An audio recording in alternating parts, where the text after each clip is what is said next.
A lot of this isn't going to make sense to you, and I'm sorry about that. I'm just going to start at the beginning, with the house.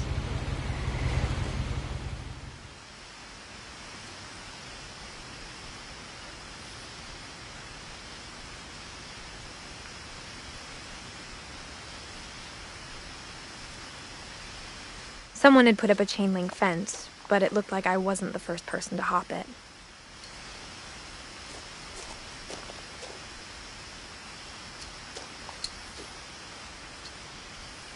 My brother Milton disappeared when I was 4. It was like the house just swallowed him up.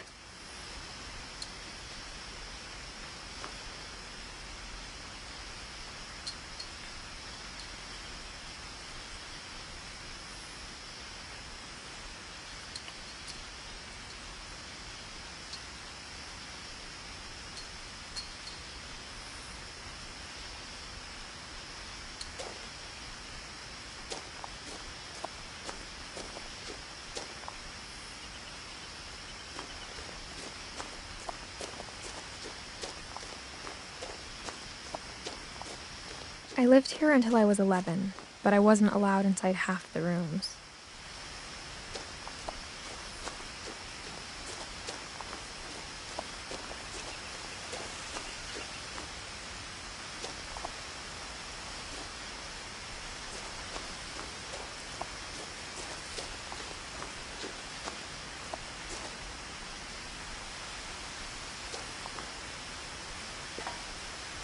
Inside the mailbox were bills from 7 years ago, marked urgent, open immediately.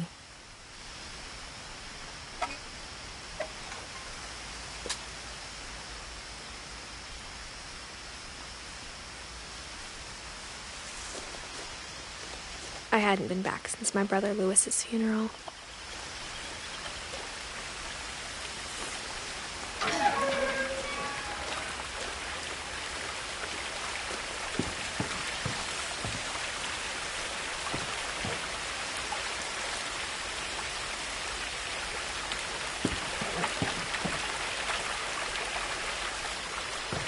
In her will, my mother left me a key, but didn't tell me what it unlocked. Maybe she thought I'd know, or she thought that the mystery would be enough to bring me back.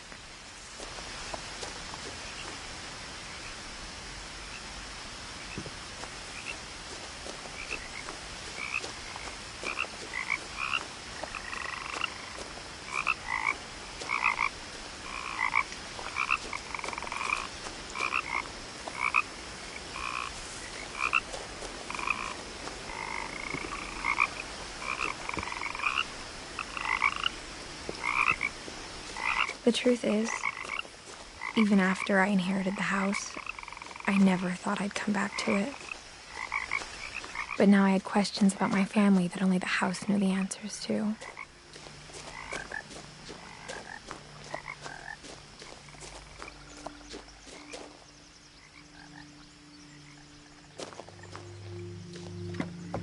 The woods around the house have always been uncomfortably silent, as if they're about to say something but never do.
The house was exactly like I remembered it, the way I'd been dreaming about it.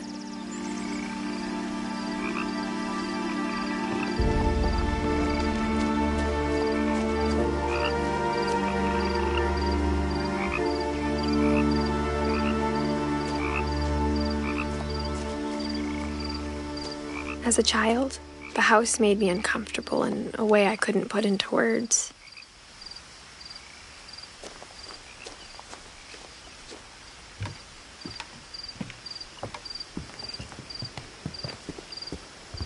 I asked Edie once about the dragon in the pond. She said it had killed her husband. I was 6. It seemed like an odd joke to me even then.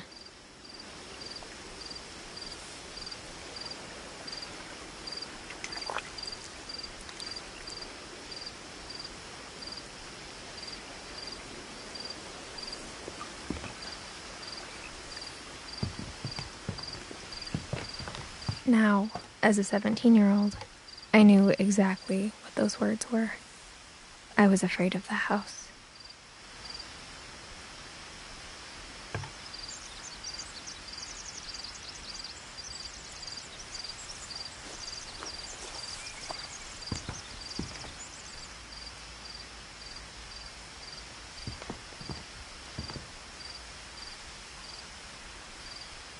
I hoped the key might unlock the front door. It didn't. Looking in, I felt like the house itself had been waiting for me.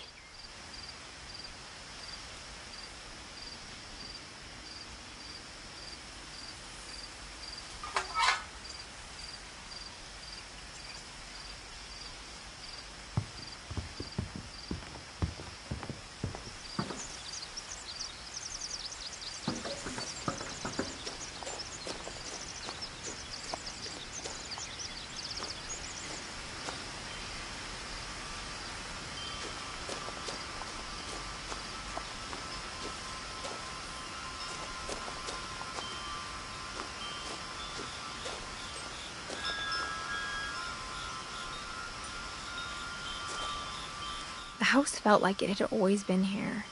Even the swing set was older than my mother.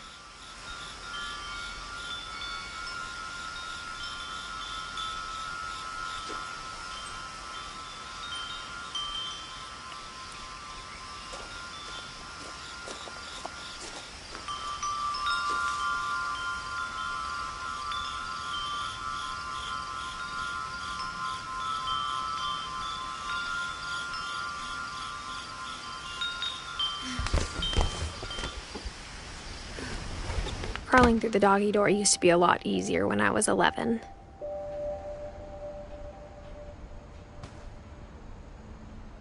The power had been turned off the night we left.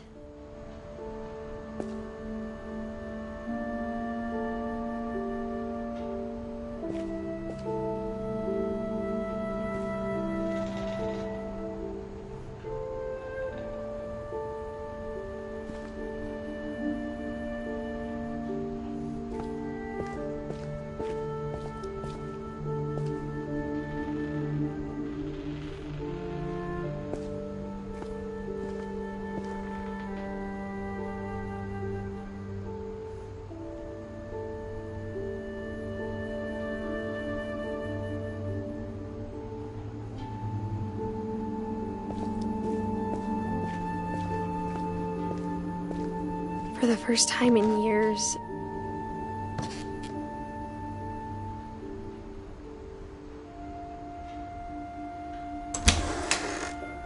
I felt like I was home.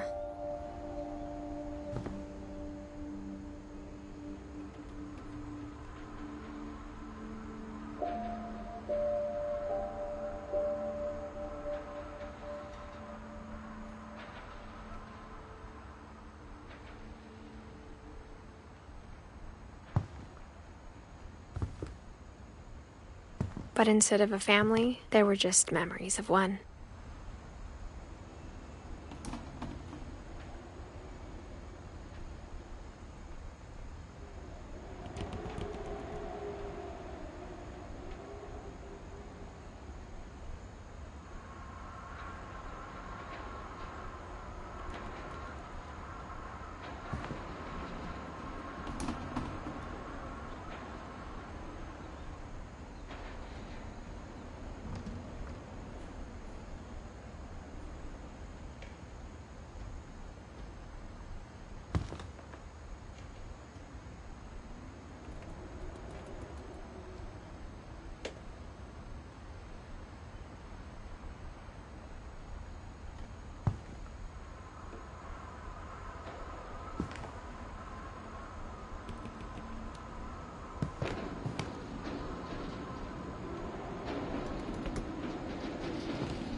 Like how only one restaurant would deliver to our house, so we had Chinese a lot.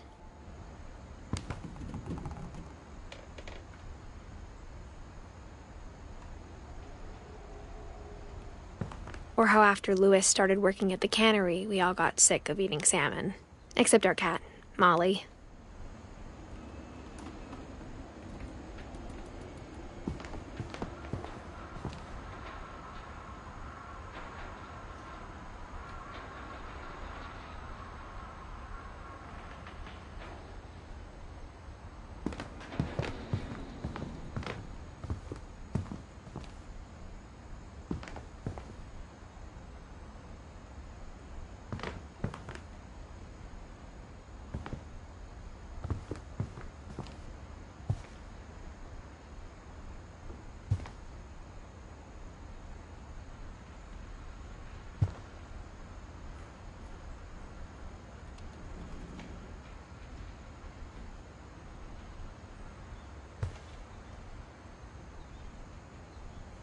The table was still a wreck from the night we left.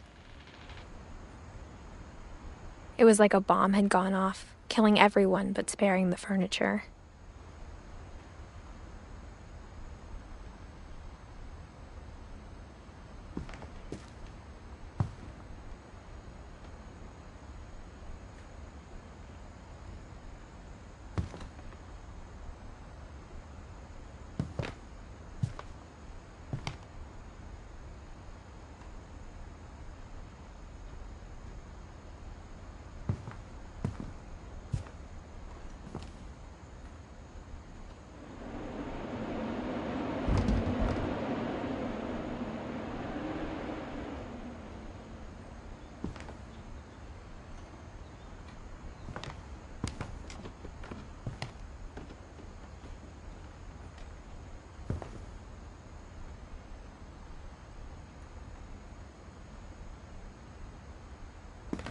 My mom was the only one of us who could imagine Great-Grandma Edie living in a nursing home.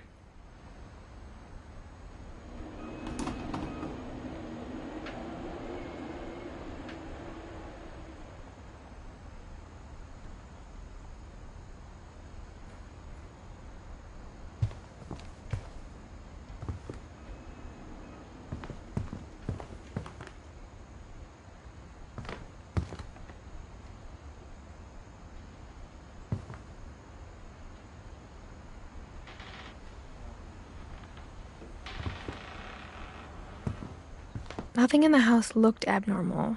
There was just too much of it, like a smile with too many teeth.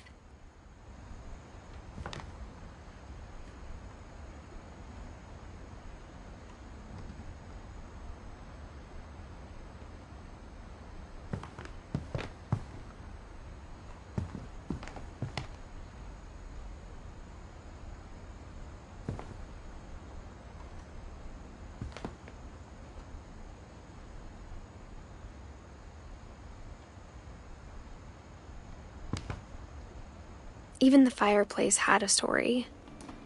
Edie told me the bricks came from the original house, after it sank.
Great-Grandpa Sven built a music box for Barbara, along with the rest of the house.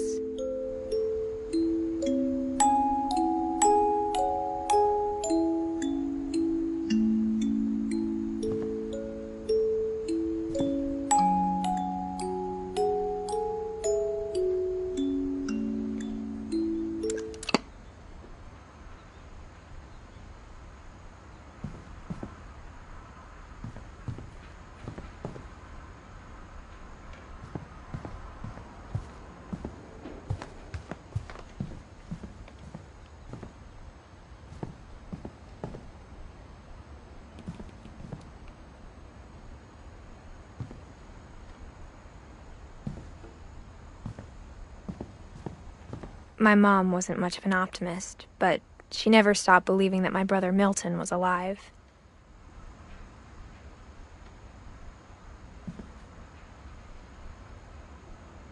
A lot of things got left behind in the whirlwind of that last night.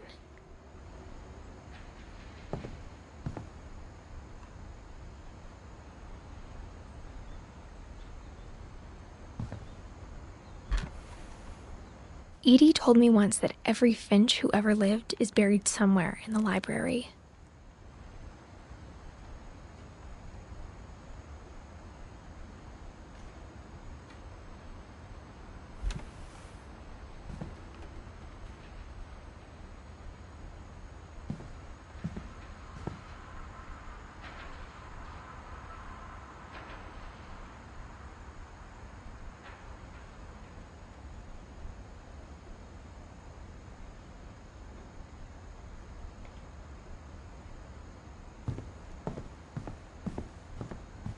Mom always told me to stay out of the basement, so I wasn't too surprised when the key didn't fit.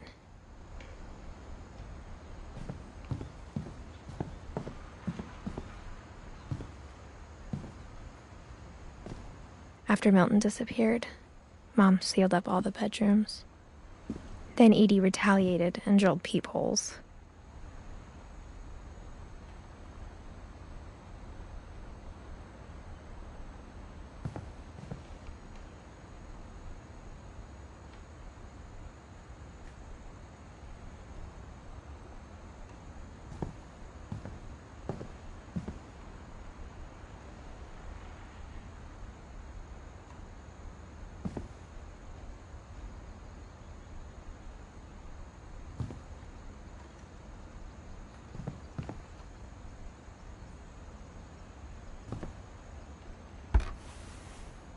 Molly always seemed like a girl I could imagine being friends with, if she hadn't died in 1947.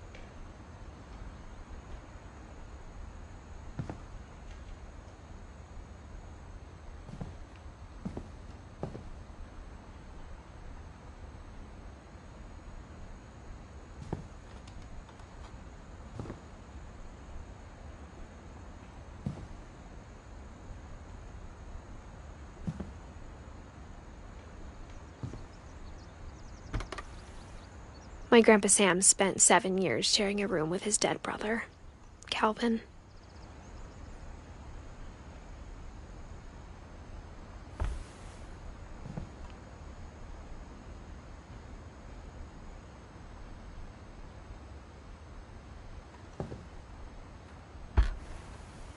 As a kid, I just assumed every house had peepholes and sealed rooms you weren't allowed inside of.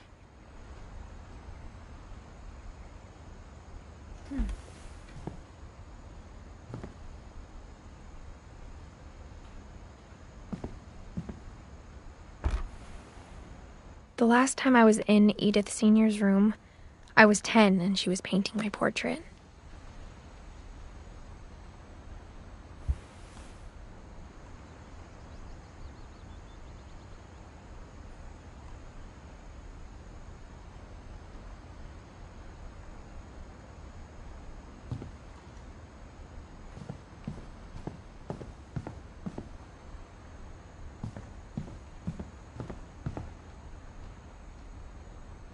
Whenever people ask me about my family, the first thing they always want to know about is Barbara.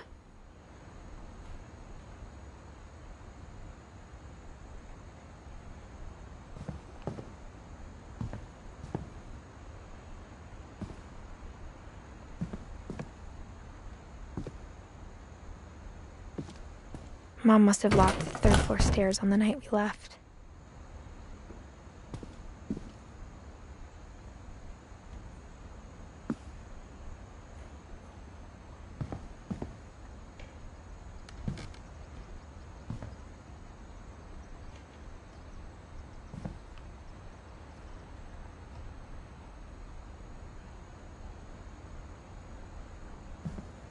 Edie's father, Odin, built the original house.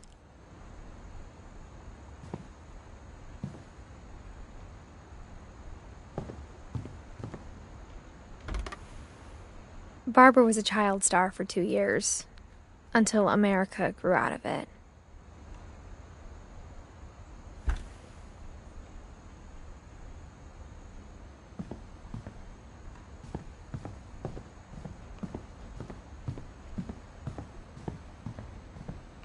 I spent a lot of time playing in Great Uncle Walter's room. I think my mom sometimes regretted not sealing it up.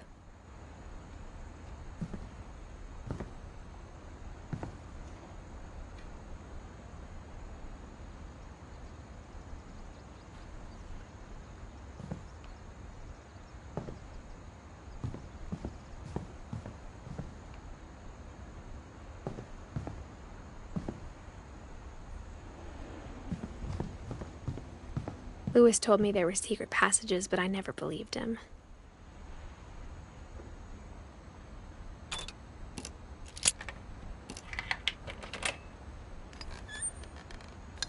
Turns out, my mom was really good at keeping secrets. Now it was time to find out what my mom had been afraid of.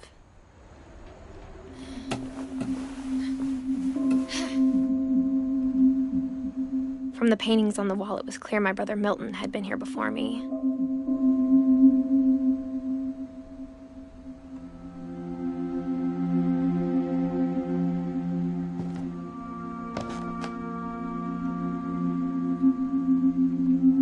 Reading this, maybe it sounds like I had a plan.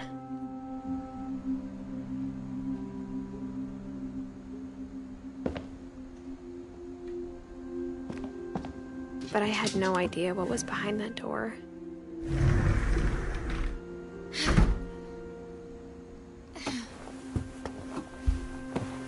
Just like I had no idea where all this was gonna lead.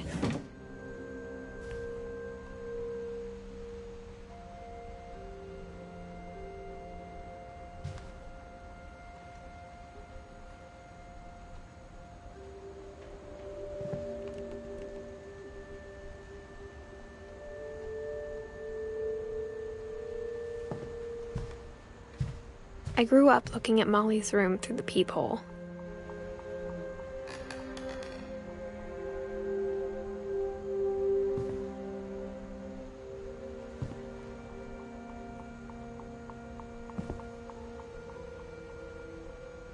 Being inside for the first time, I felt like I'd stepped behind a painting.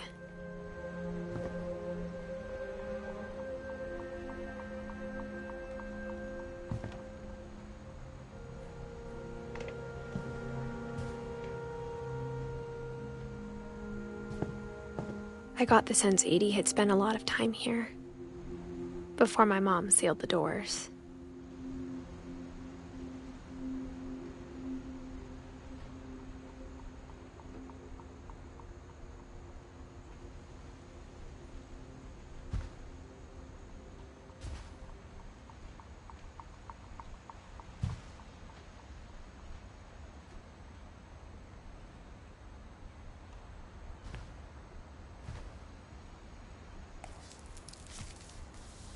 December 13th, 1947. Dear Diary, I'll be gone soon, but I wanted to tell somebody about what's gonna happen. It started when Mom sent me to bed without dinner. I woke up and I was starving, so I looked around for something to eat.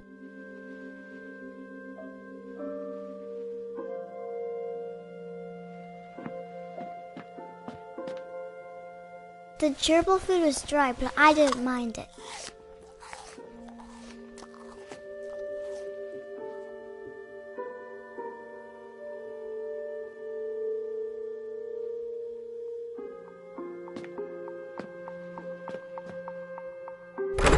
Mom, can I come out now? Sweetheart, it's late. Go to sleep.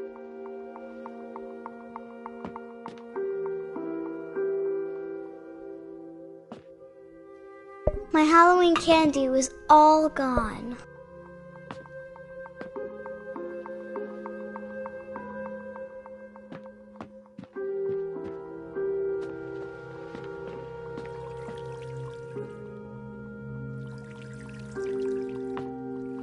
I thought about eating Christopher, but I held back.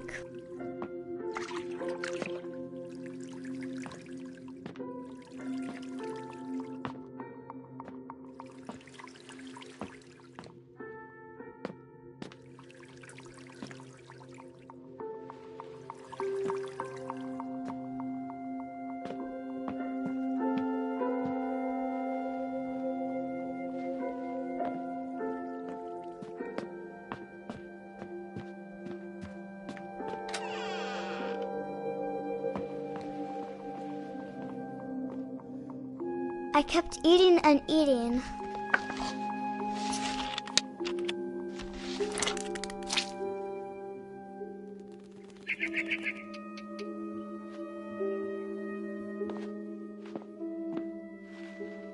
I ate a lot of things that night.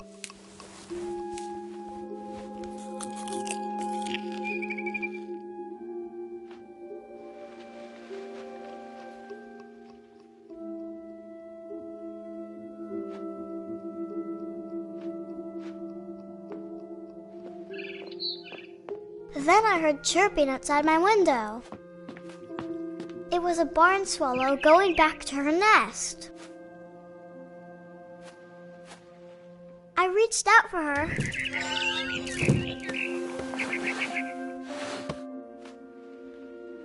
And suddenly, I was a cat.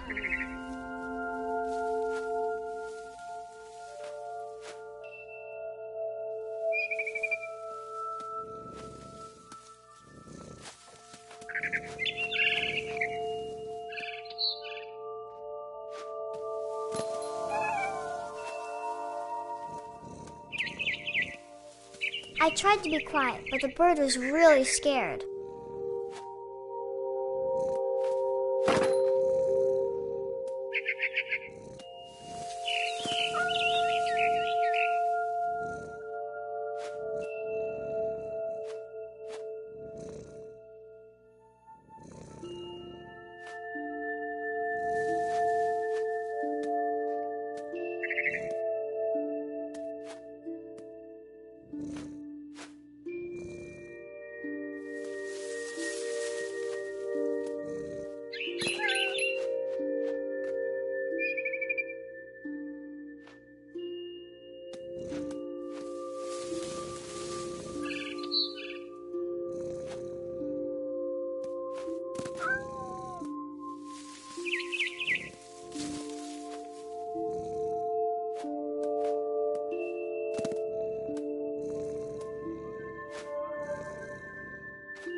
Mom and Dad didn't even look at me.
The babies were all gone.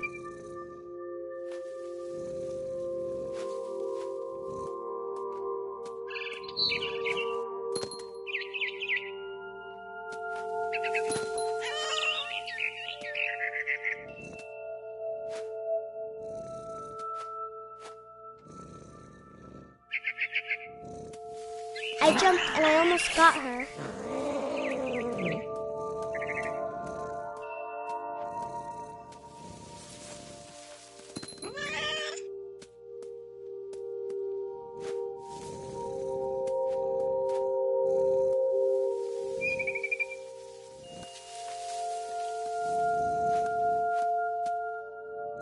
I could tell she was getting really tired.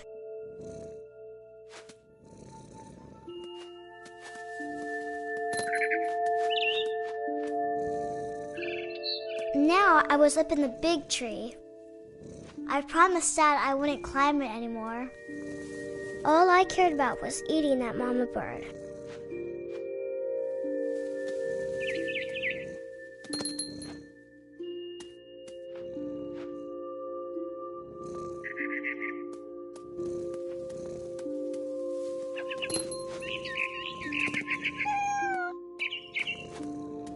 I gobbled her up.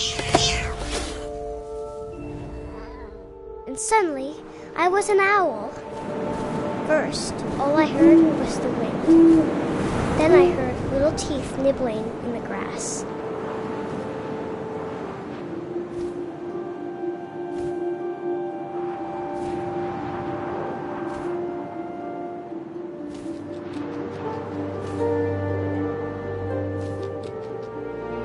Rabbits.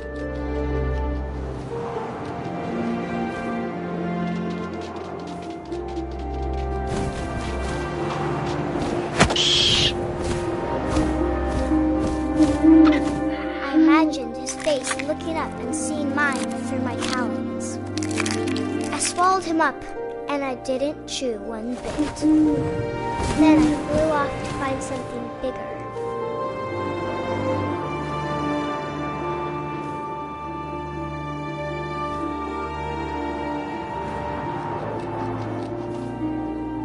A mama rabbit.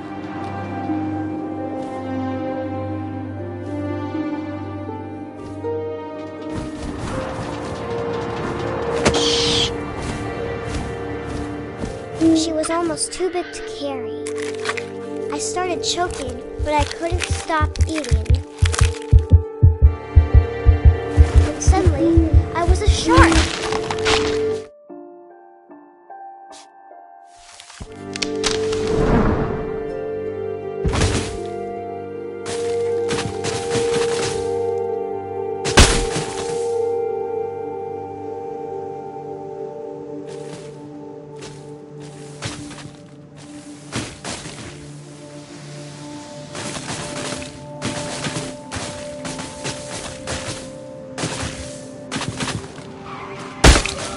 I rolled off a cliff and into the ocean.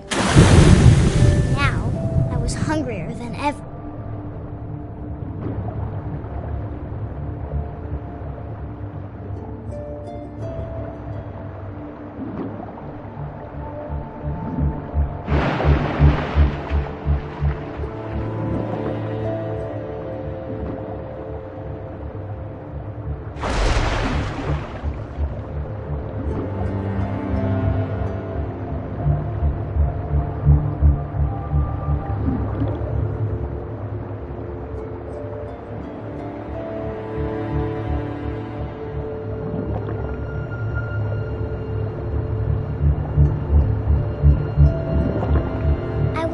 Fat, juicy seals.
tasted really good.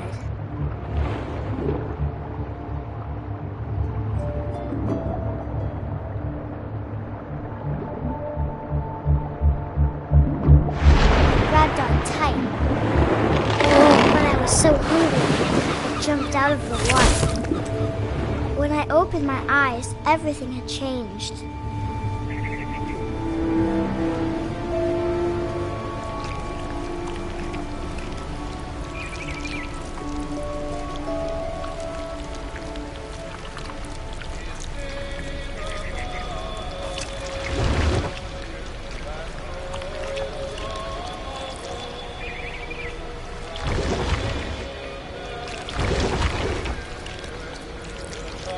Now I was a monster, and I smelled people everywhere.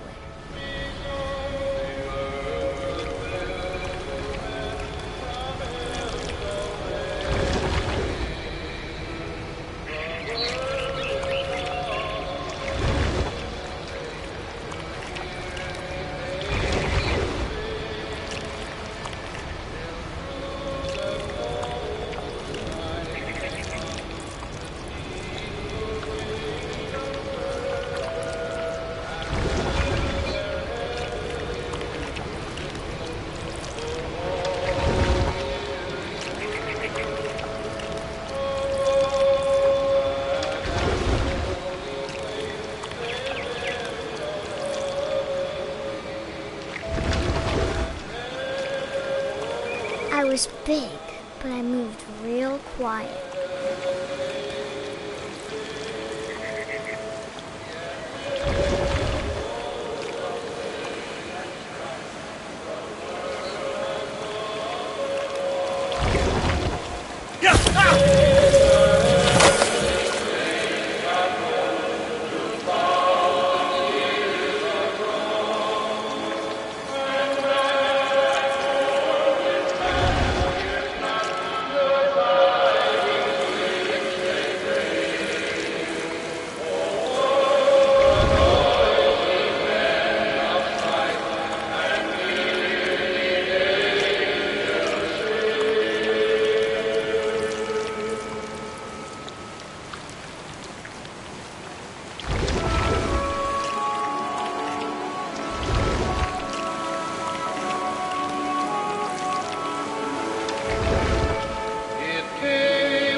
Belly was rusty, his belly was rusty, his belly was rusty, razor, and no more.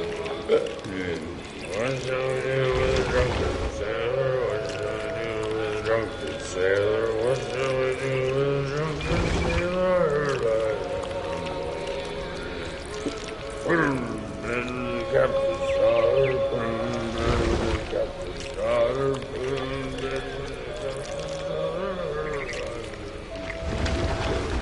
What shall we do with a drunken sailor? What shall we do with a drunken sailor? What shall we do with a drunken sailor?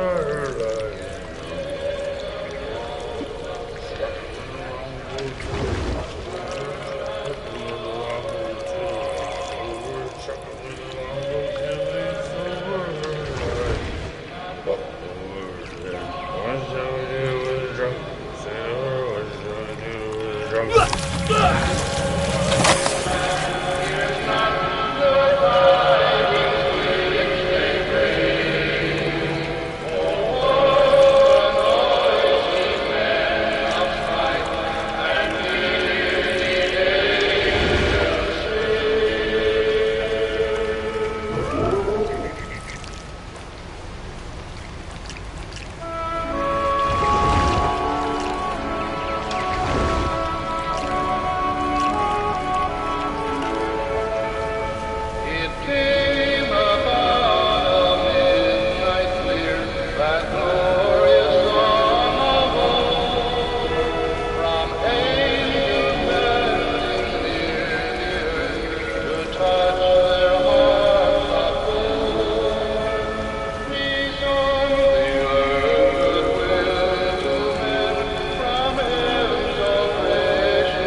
across the water, I smelled something new. Something I had to have, so I swam towards it.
I slithered onto the sand, and the good smell went into an old pipe.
I got closer and closer.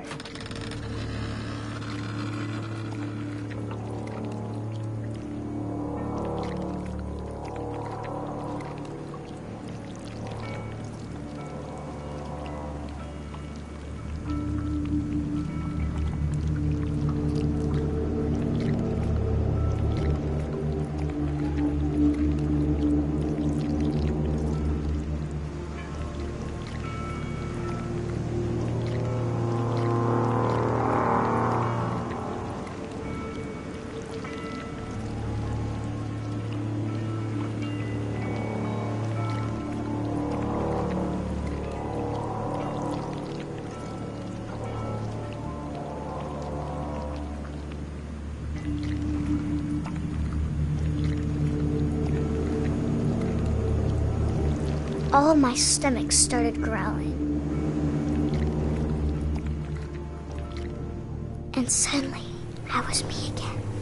I held my breath for a long time, but I couldn't hear anything. I think it's waiting for me to fall asleep. But it's not going to wait much longer. It needs to feed, and we both know I will be delicious.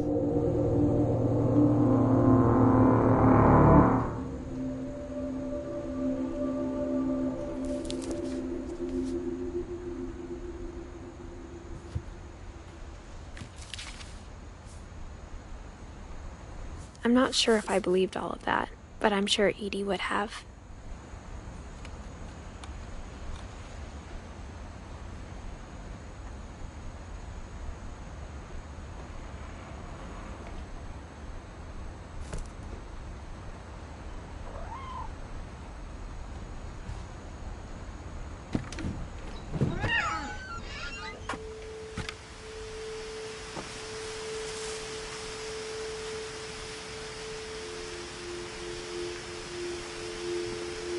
This will be obvious later, but my mom never told me any of these stories.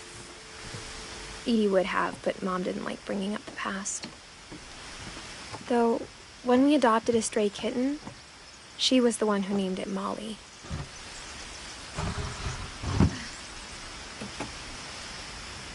I spent a lot of time in Great-Grandma Edie's room.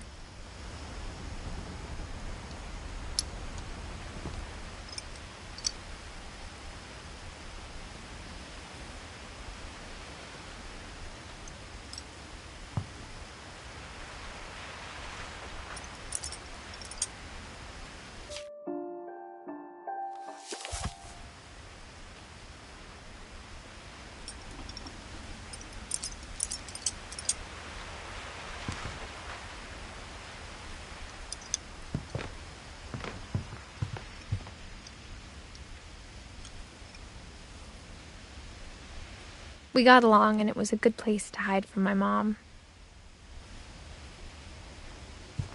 When Edie told people Sven was killed by a dragon, she could also have said he was building a dragon-shaped slide that collapsed. She could have, but she didn't.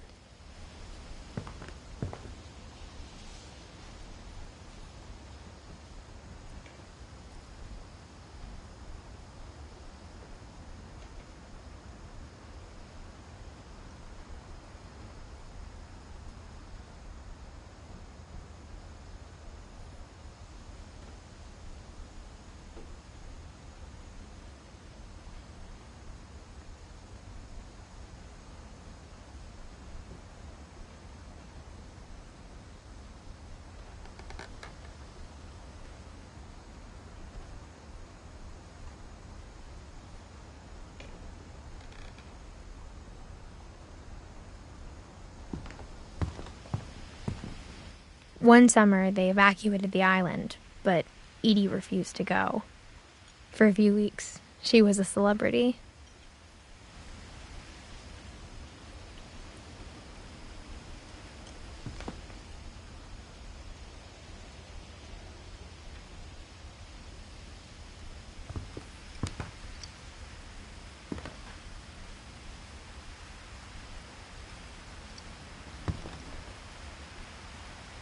Edie gave a big interview about a mole man living under the Finch house.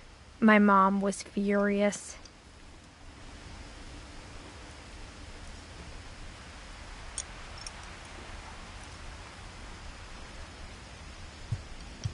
Edie knit me a new pair of gloves every year, just in time to replace the old ones. Louis died a week before we left, but Edie had already started to memorialize him.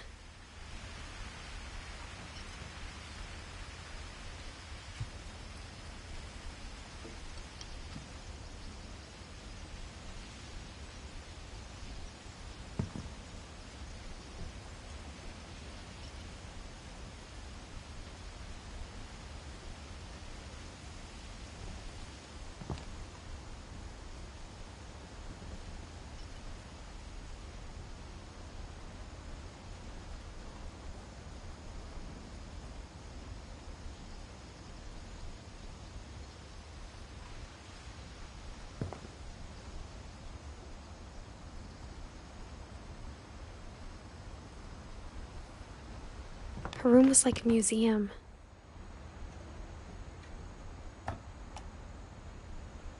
For 500 years, the Finches have been famous throughout Norway for their fortune and misfortune. Odin Finch buries the latest victims of the family curse, his wife Ingeborg and their newborn son, Johan. On January 7th, 1937, he set sail with his family and his house, hoping to leave the curse behind. But 40-foot waves off the coast of Washington send the house and Odin to the bottom of the sea.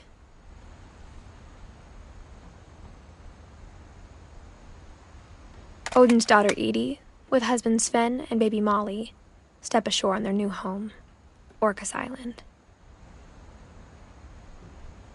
Odin Finch is the first to be buried in the new family cemetery. His daughter Edie is already dreaming of a new Finch house.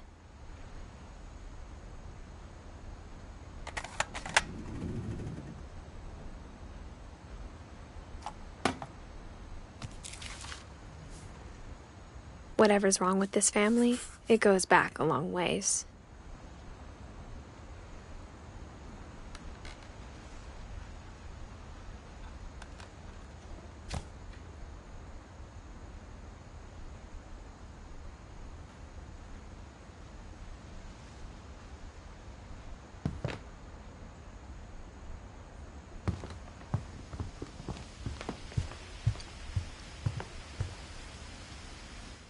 I hadn't thought of myself as Edith Jr. for a long, long time.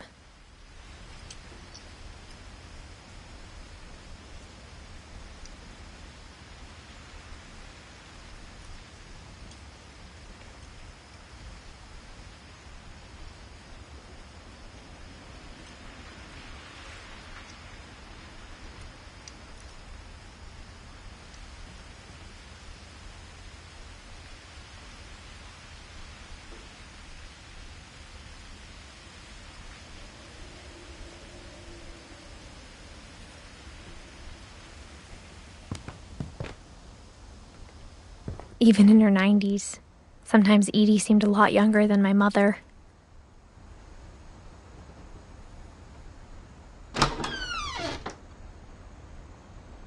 The only trace Grandpa Sam's first wife, Kay, left on the house was the pink bathroom. It was a pretty big trace.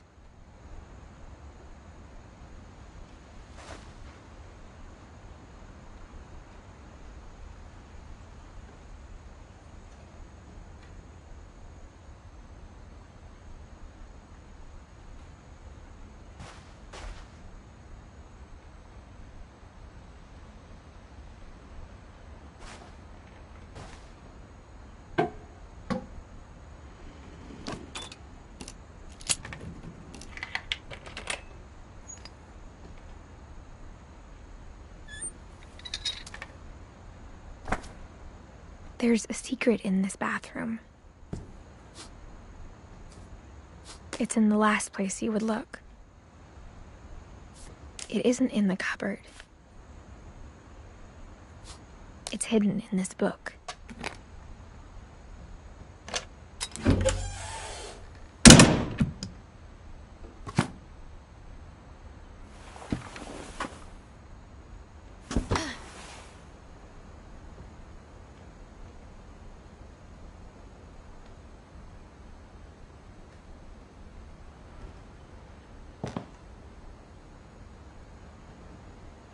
Sven gave Sam an old camera he'd refurbished. He never put it down.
I knew Grandpa Sam had a twin, and that he never talked about him.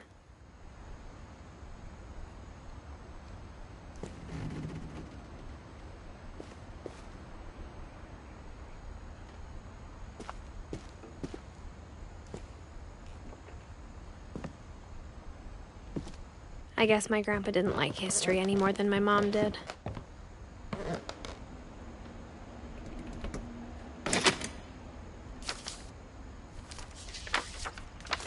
How I Want to Remember My Brother by Sam Finch. The thing I remember is that when he made up his mind, that was it.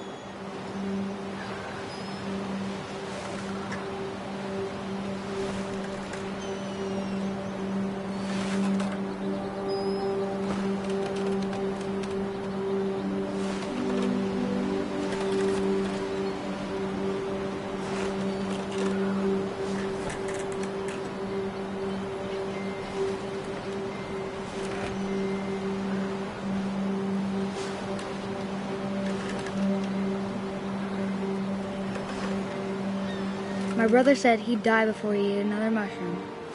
And he did.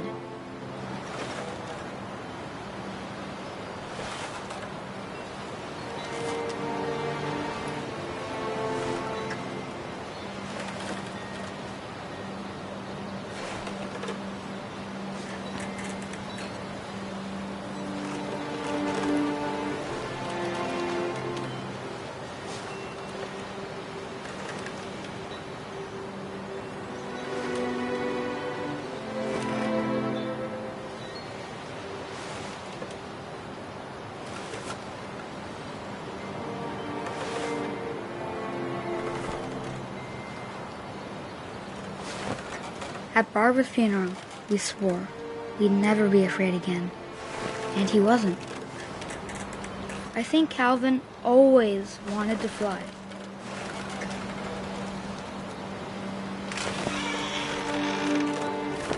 Sam! Calvin!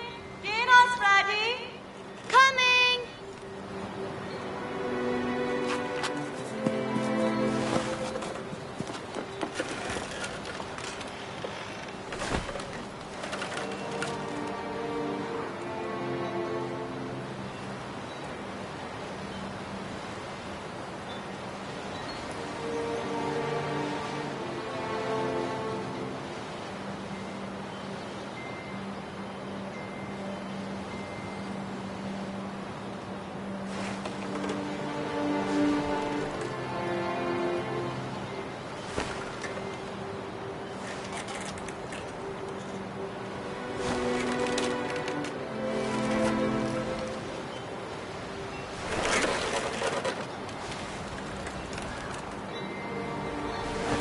But that day, he finally made up his mind to do it.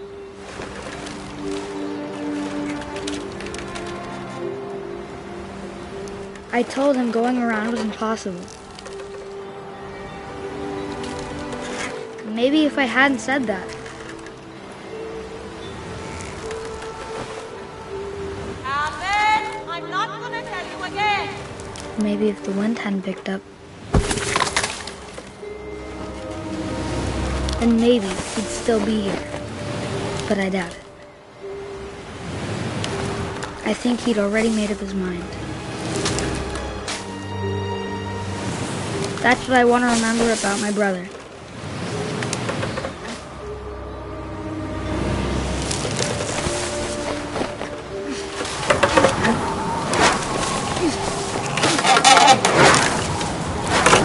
The day he made up his mind to fly.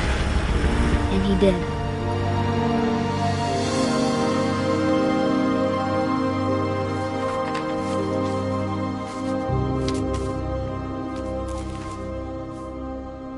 Calvin's story felt strangely familiar. When I was younger, I remember trying to do the exact same thing.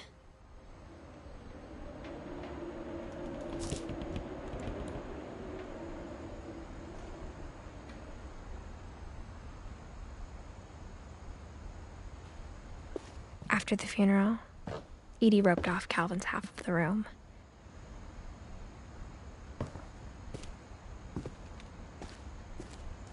Mom said Grandpa Sam enlisted at 18 and never set foot in the room again.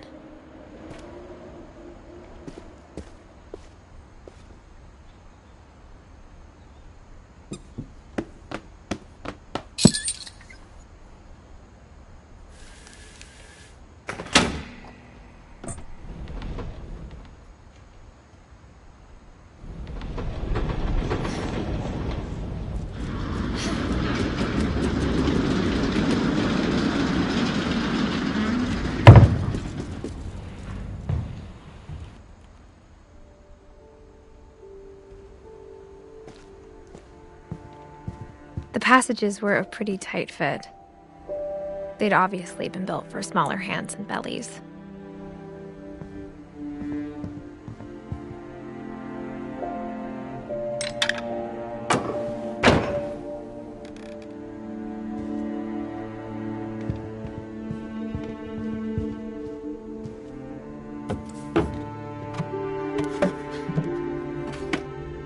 Growing up, I always thought of Barbara as a child star.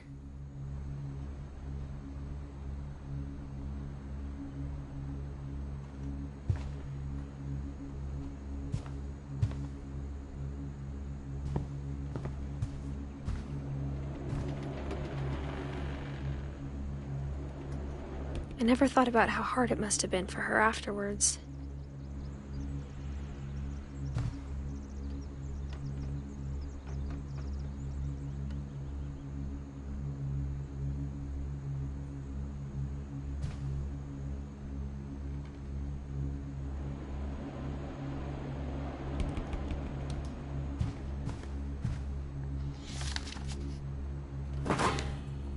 Of all the stories people wrote about Barbara's death, I'm surprised Edie saved this one.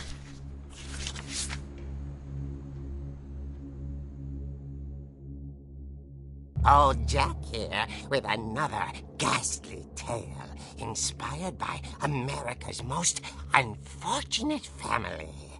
I'm calling it The Surprise Ending of Barbara Finch.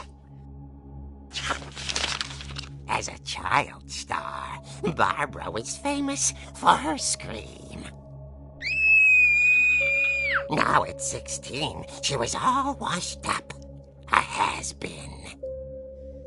But in a lucky break, she'd been asked to perform her signature scream at a local convention for monster movie fans.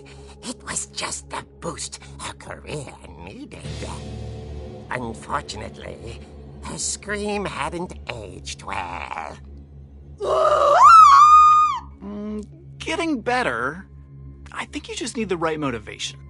Her biggest fan and current boyfriend, Rick, was about to demonstrate when... Now that was a great scream. It was Barbara's father, Sven. He'd slipped into a table saw and had to be rushed to the emergency room. So Barbara got stuck babysitting her youngest brother, Walter. Her convention comeback was cancelled.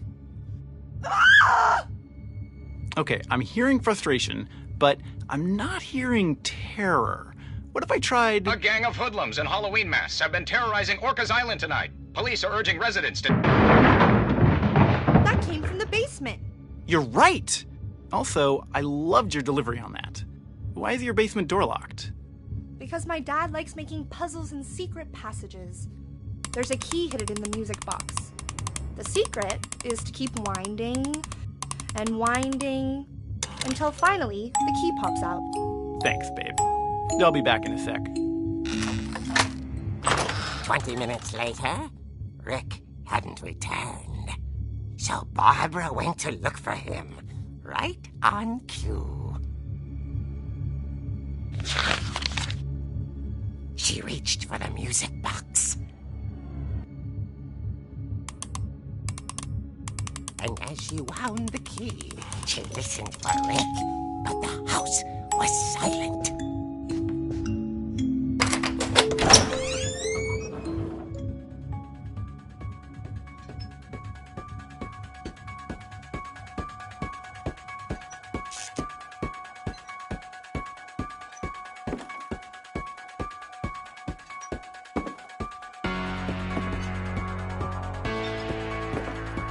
She found Rick's crutch and imagined the worst.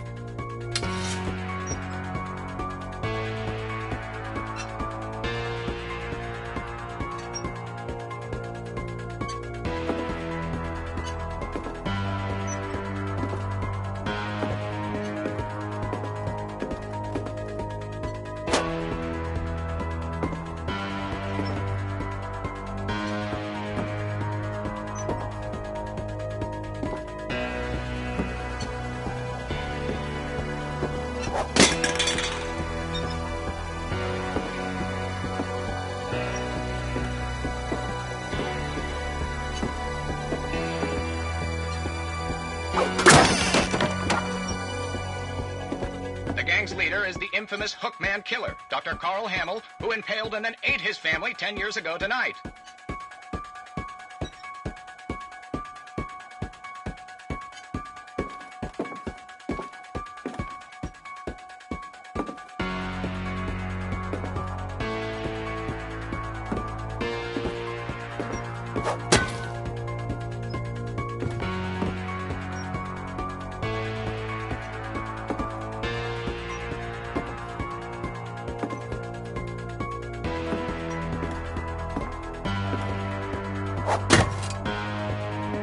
The old fridge rattled and grew still.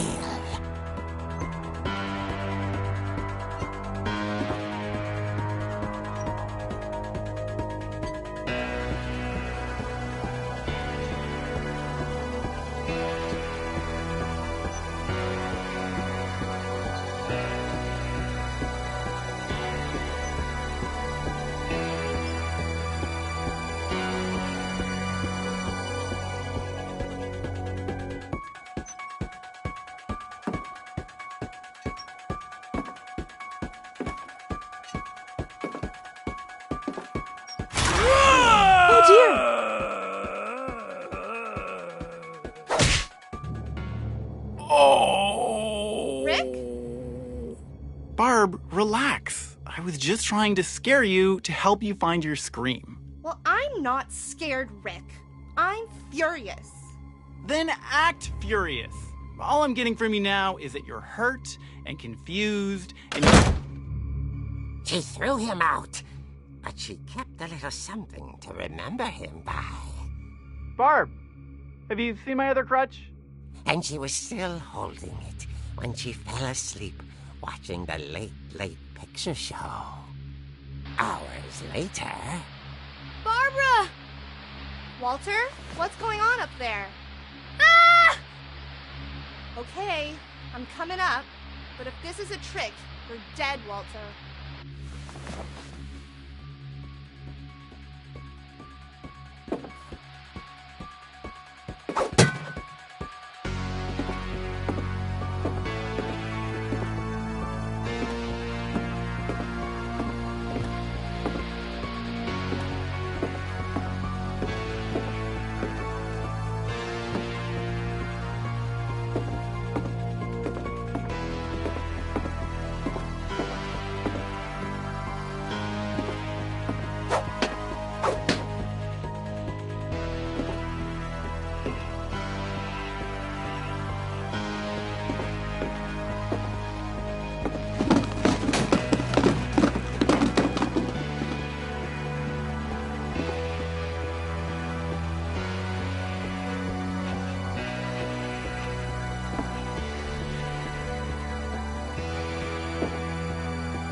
Walter had vanished, but his bedside radio was still on.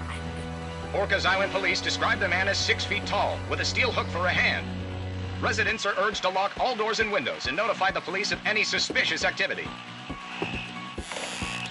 Barbara turned, saw the hook man, and was speechless. He was quite smashing. And who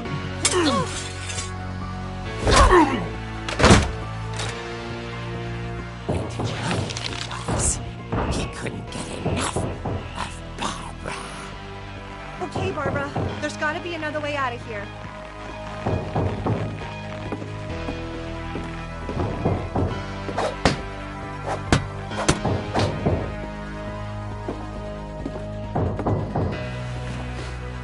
That night, she played her part beautifully.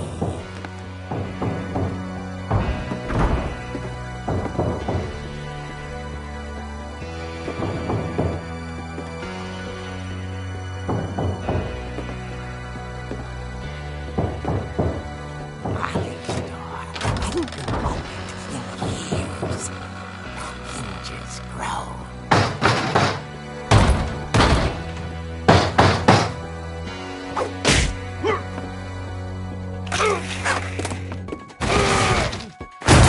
He wasn't moving, but she sensed the story might not be over yet.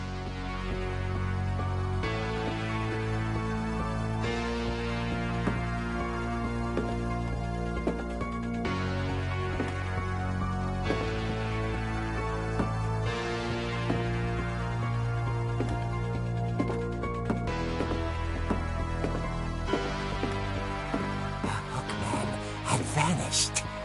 She listened for his breathing, but all she heard was...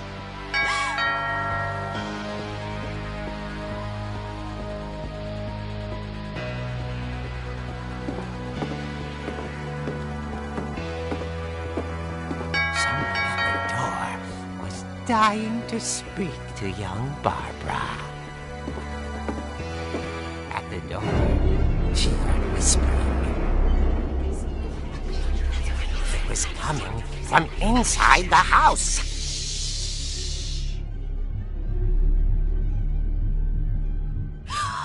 Oh dear. Surprise! Bravo, Barbara! You were wonderful! The monsters had come to surprise her. For Barbara, it was a dream come true. Then she saw what kind of monsters they were, and she realized what was about to happen. She was going to be famous. And with her final breath, Barbara Finch gave the performance of her life.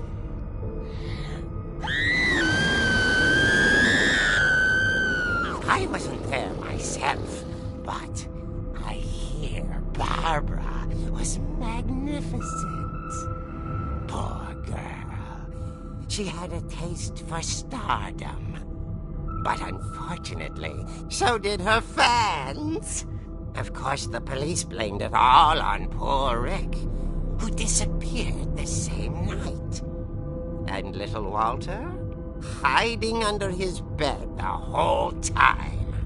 He took it all pretty hard, but that's another story. As for Barbara, tucked inside the music box was all they ever found of her. Her ear.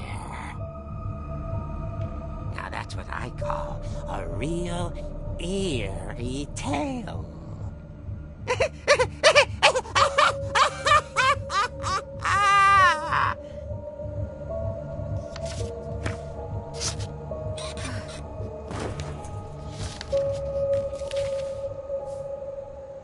Edie told me all Barbara wanted was to be remembered, as absurd as that comic was. Maybe what Edie saw was a happy ending.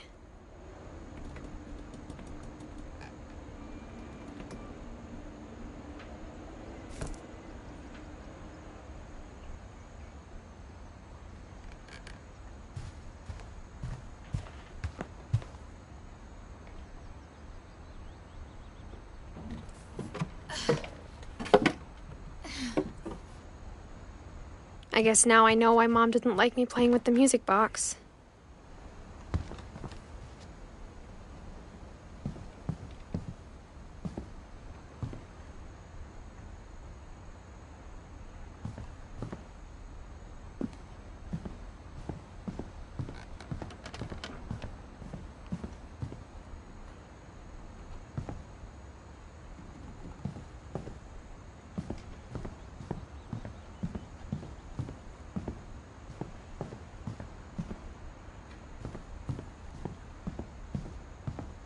It's funny. All those times I played with the music box and never found the basement key.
Mom said the basement was off limits, unless I wanted another tetanus shot.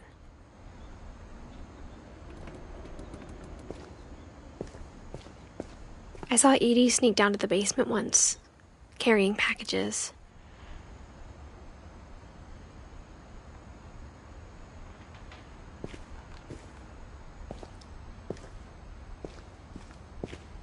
I thought maybe she was hiding presents.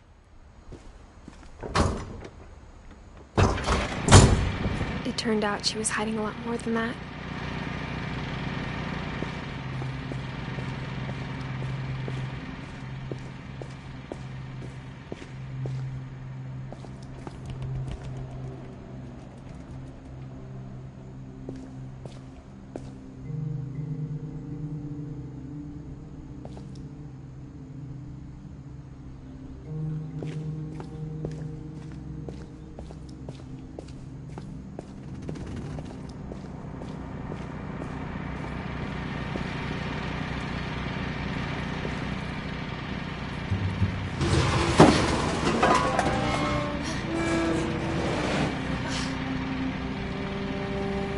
I remember asking Mom once about where Walter had gone.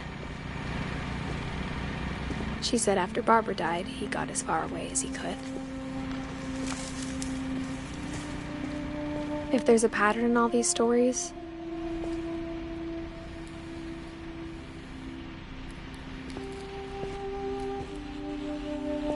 I think it's that none of us has gotten very far.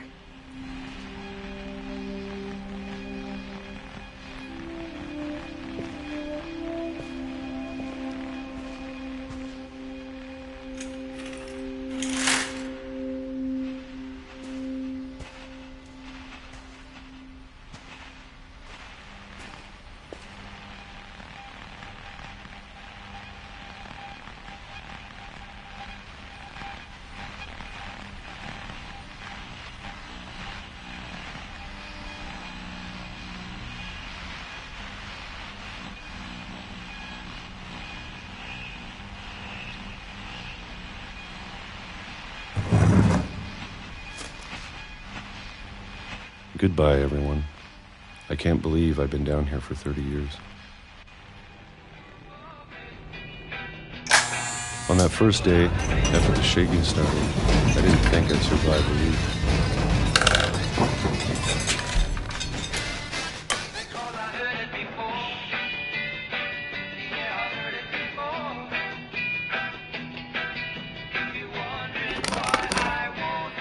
But after a few days, I settled into a routine. That's what kept me sane. Having a schedule, living for today. I always expected to be dead tomorrow. But if you wait long enough, you get used to anything.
Even a monster on the other side of the door starts to feel normal. Almost friendly.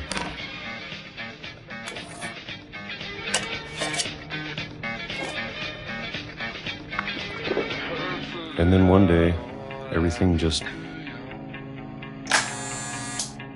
stopped. Whatever that thing was, it was gone. Maybe it got tired of waiting. Or maybe I just got tired of being afraid.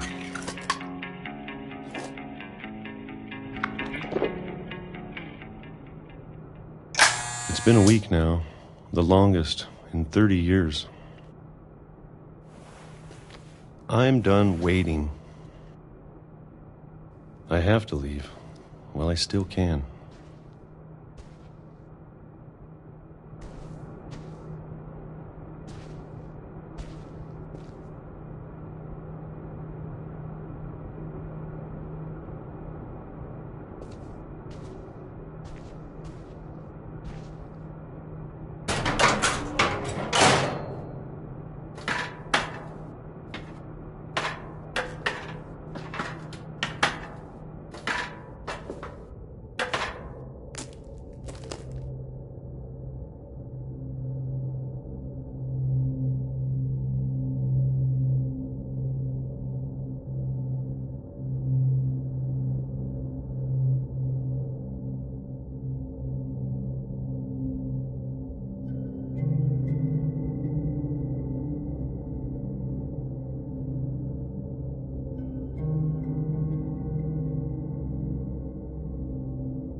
I know it's out there, somewhere.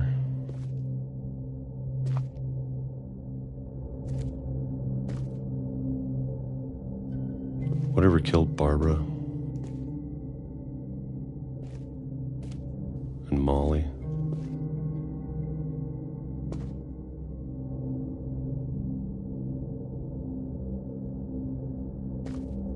and Calvin.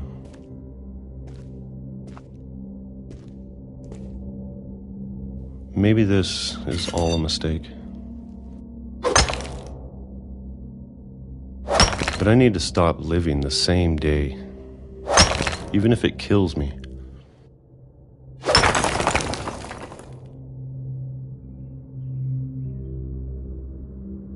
Whatever's out there, I want you to know I'm ready for it. I'm going to appreciate all of it, especially the food.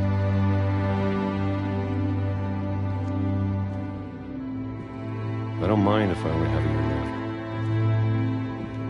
left, or a month, or a single week. I'd be happy with one new day. I can already imagine the sun on my face.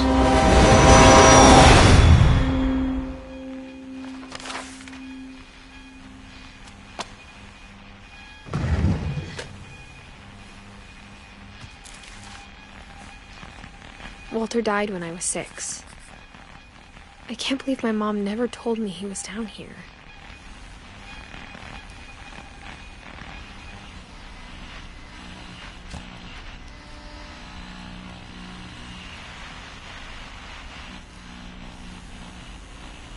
I'm sure my mom was trying to protect me.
Maybe she was afraid I'd end up like Walter.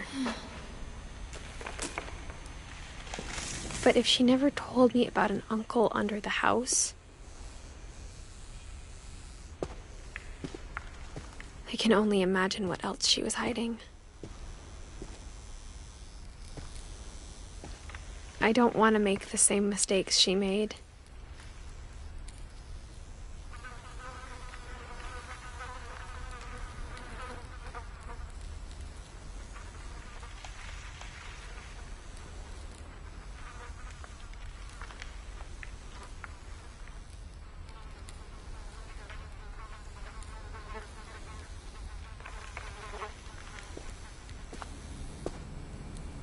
Trying to bury something that's still alive.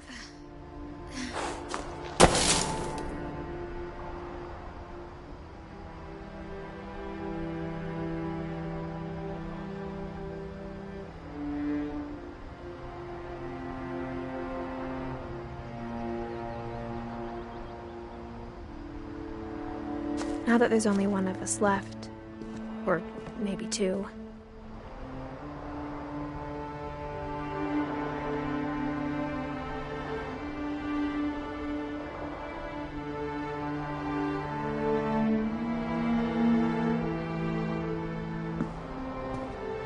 I thought it was time I heard the stories for myself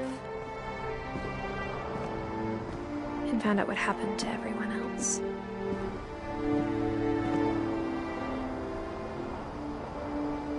But now I'm worried the stories themselves might be the problem. Maybe we believed so much in a family curse, we made it real.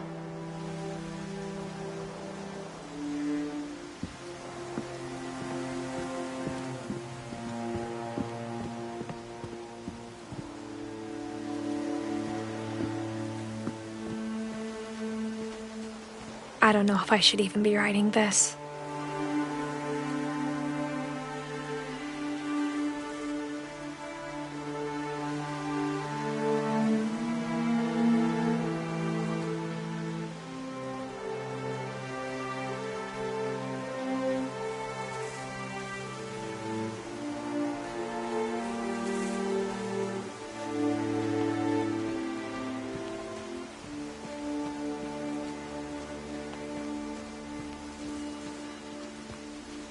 Maybe it'd be better if all this just died with me.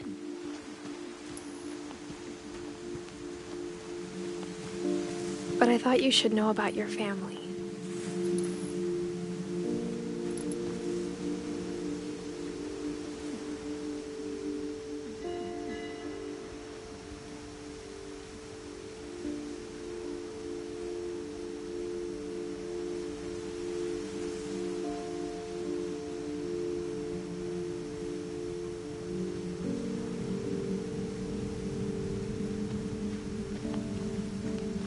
And the history you're a part of.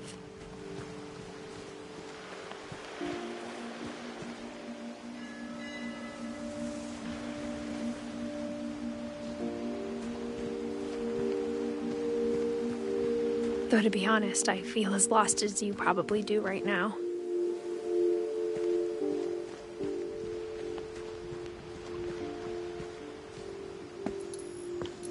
I think the people in these stories believed them.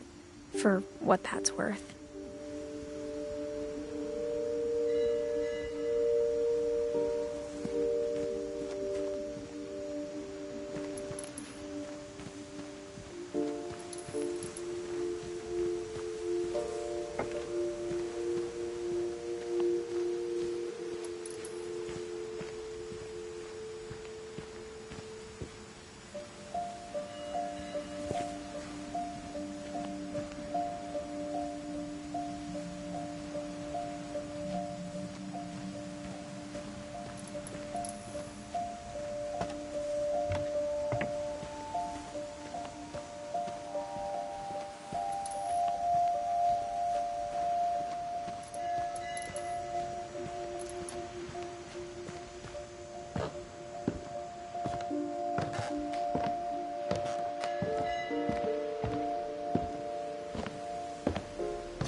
look at the house.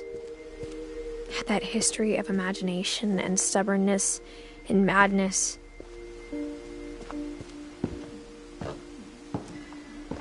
Any of it seems possible.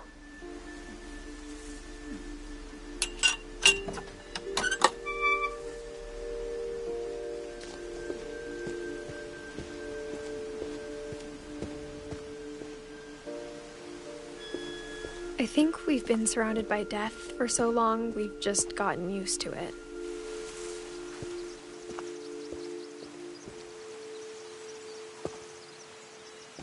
What kind of family finishes building a cemetery before starting the house?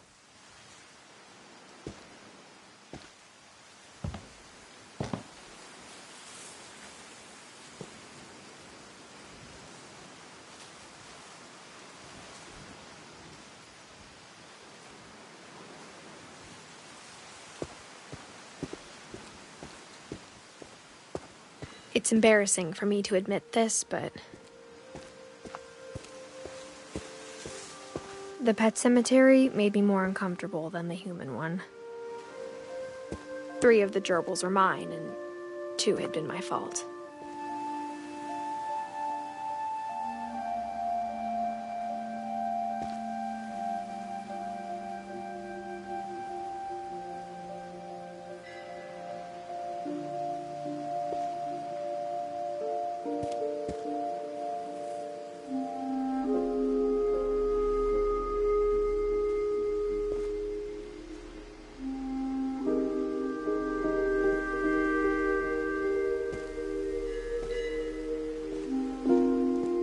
Sven built the house, but it was Edie who designed the cemetery.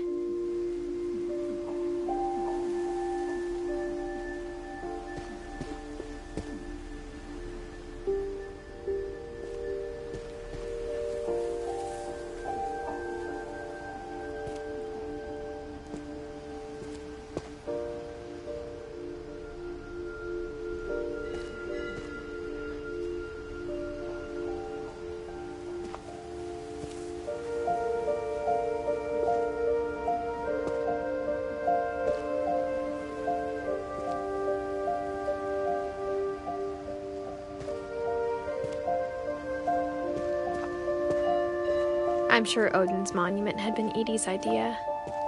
My mom was always trying to move on, but for Edie, the past never went away.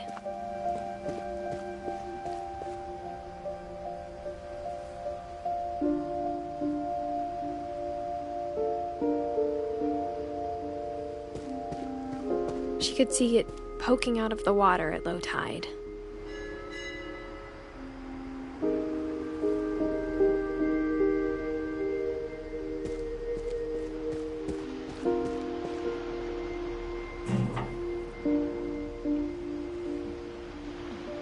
Edie said she dreamed about the old house every night.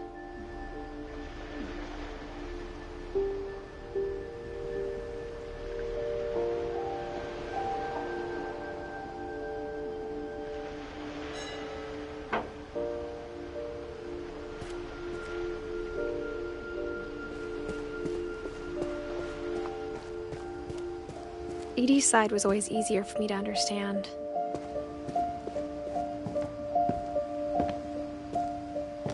But the older I get, the more I can see where my mom was coming from. Her dad had been pretty strict, but it wasn't enough to save her brothers. She was just trying to do better.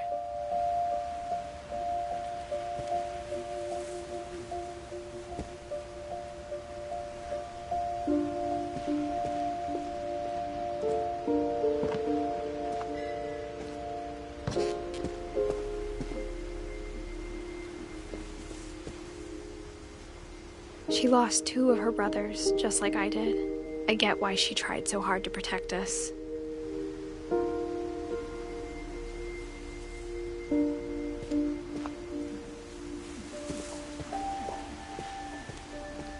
There's so many things I wish I could ask my mom now. Part of me thinks this is what she wanted all along. For me to come back someday and find everything out for myself.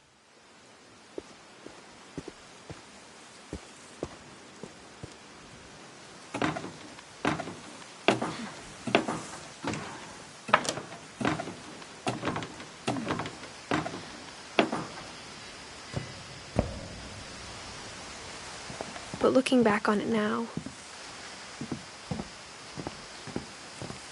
if she told me there was going to be so much climbing, I never would have come when I was 22 weeks pregnant.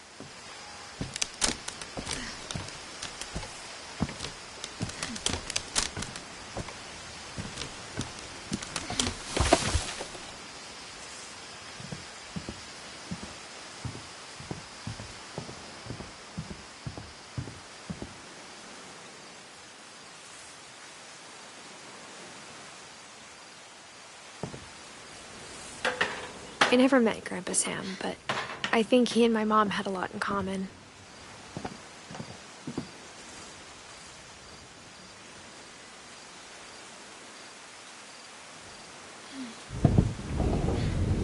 They were both pretty intense. Sam spent his life shooting photos, but Mom said he got nervous being in front of the camera. I guess we're all afraid of something.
Instead of hiding from death, Sam seemed to go out of his way to meet it.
Dawn, I promise, you'll never forget this weekend.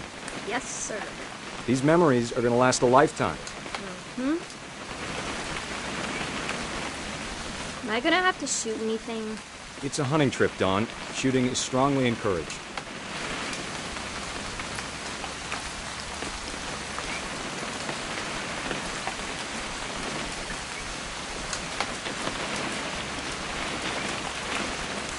What? Perfect. It's gonna rain the whole weekend, isn't it?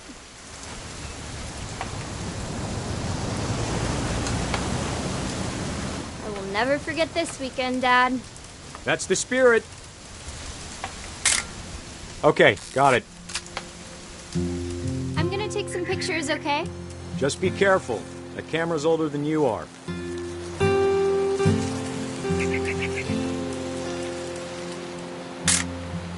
Aw. You're right, Dad. It's starting to clear up. Still freezing, though.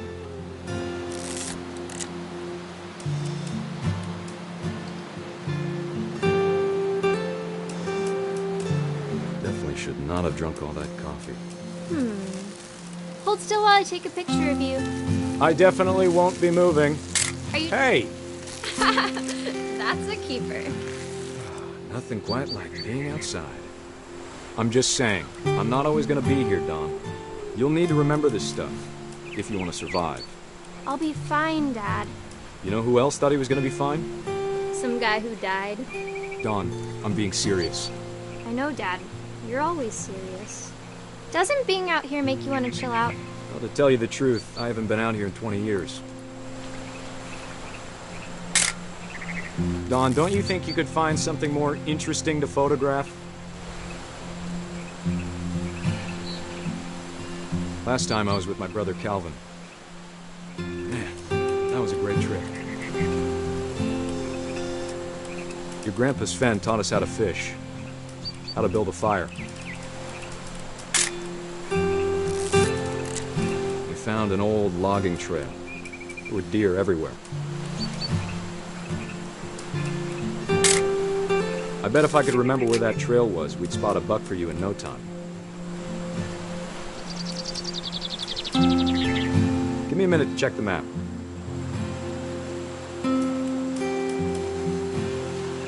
Dad! Good eyes, Dawn. Before you take the shot, let me get a picture of you.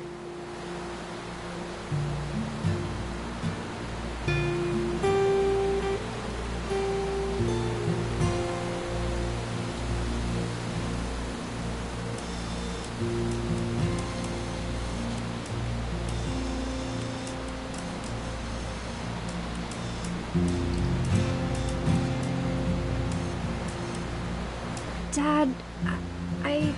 Just breathe. Turn off your imagination. Focus on your target.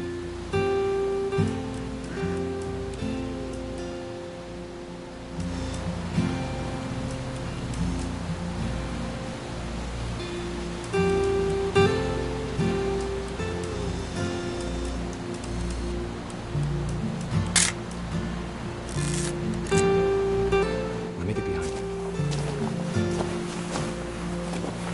Do I have to do this? Dawn, you don't have to do anything. But if you want to survive, you'll need to be strong.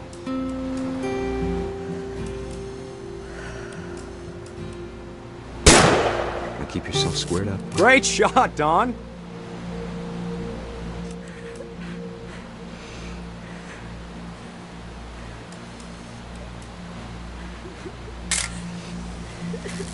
I'm proud of you, Dawn. Always remember that, okay?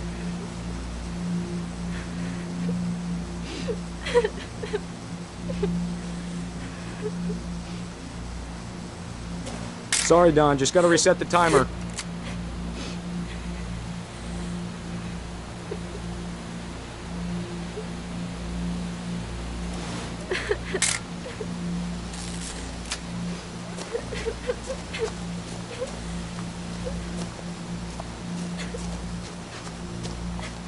Dad, it's twitching. I think That's it's totally normal, Dawn. Just focus on the camera. Try not to think about... Dad!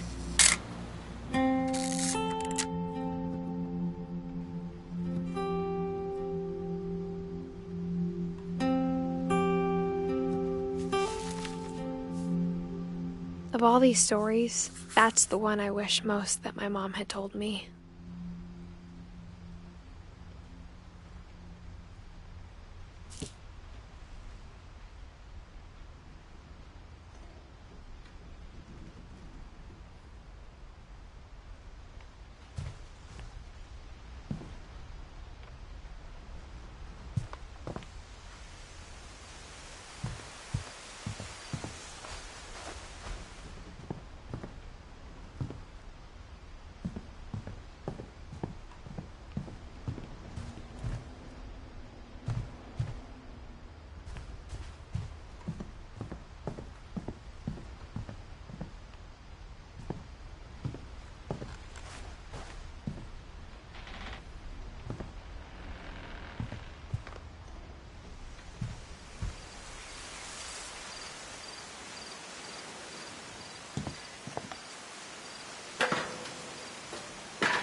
After Sam died, my mom and Edie got really close.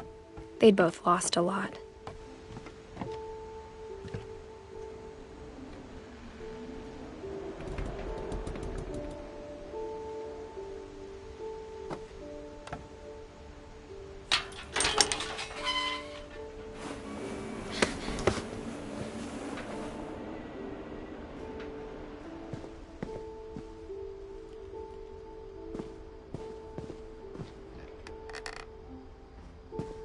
I can't imagine my mom ever writing poetry, and yet...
Dear Kay, do you remember the way Gregory used to laugh when he thought he was alone? Like something funny was happening, but only he could see it.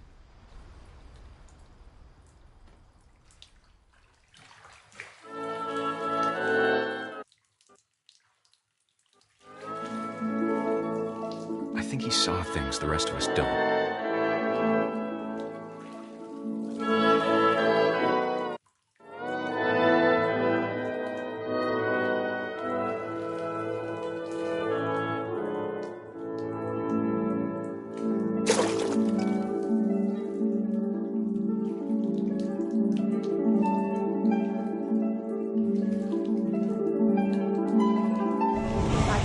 Gregory, it's time to...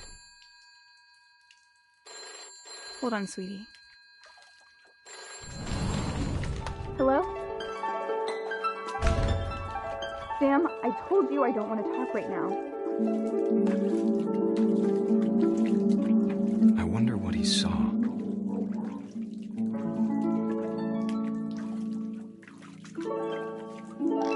What his world was like.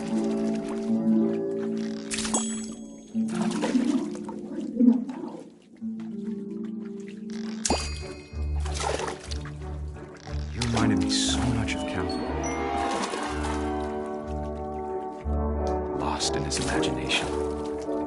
Whatever it was, he saw.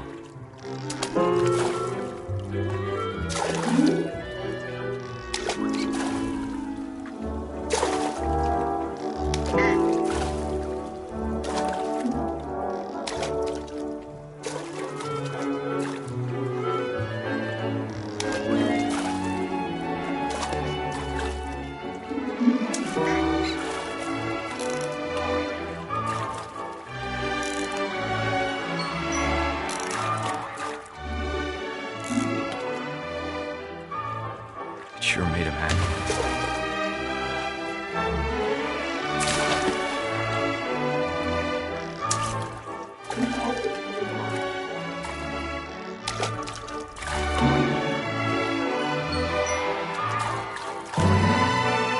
I know how silly it sounds.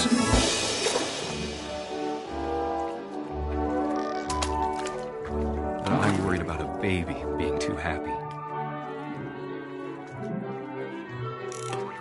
But I could feel it. Sorry about that, Gregory. I know you did everything you could. Maybe if I hadn't called that night.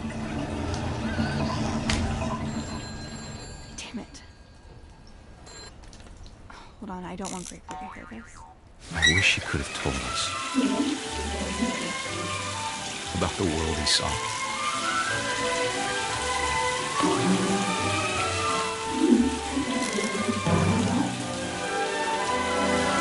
There's so much I don't understand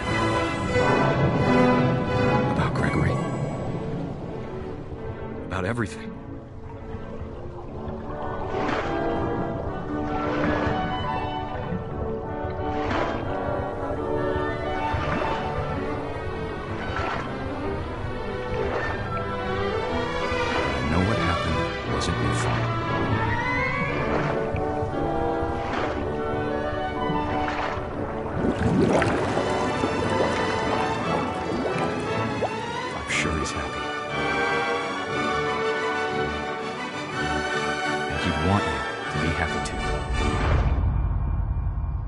Good luck, Kay. Love, Sam.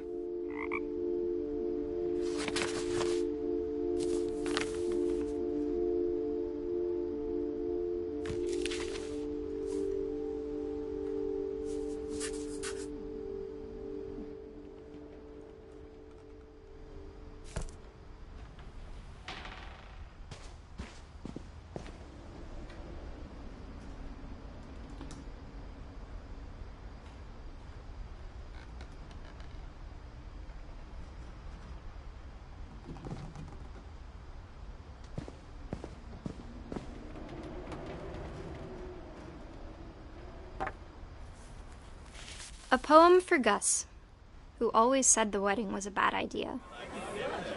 Our father never hit us kids, at least not very hard, before the day my brother said with teenage disregard that he'd be dead before he'd see a wedding in our yard.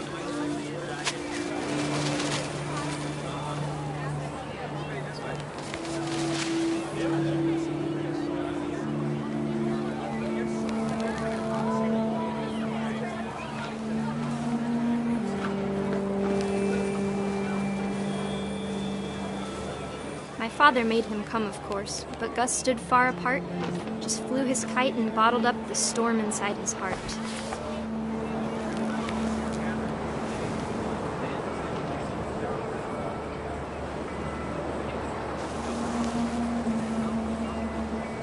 I tried to talk him out of it, but though he'd never met one, we don't need a stepmom, were the words that I now pronounce you husband and wife. Make this bride.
When the time for photos came, Dad ordered him to come here. But Gus declined, and as a sign held up his middle finger.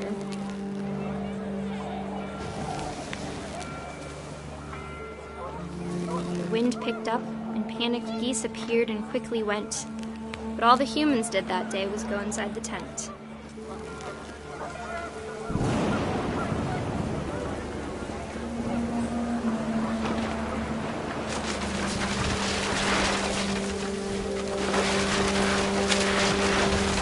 Rain came down in buckets then, but no one seemed afraid that nature might destroy the tent our dad had crudely made.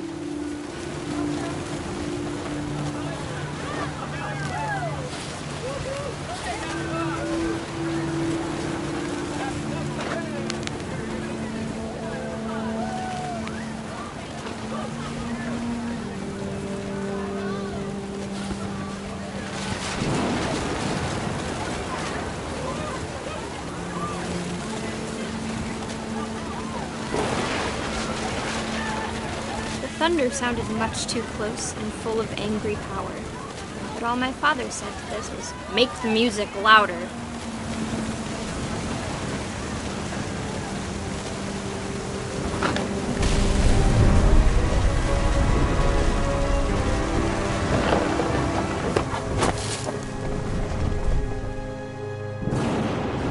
I wish that I could truly say I thought about you on that day.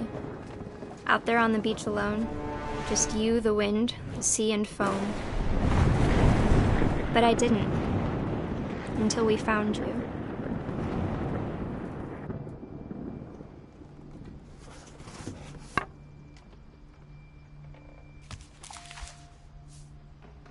She never talked about him, but Mom told me once if I was a boy, they were going to name me Gus.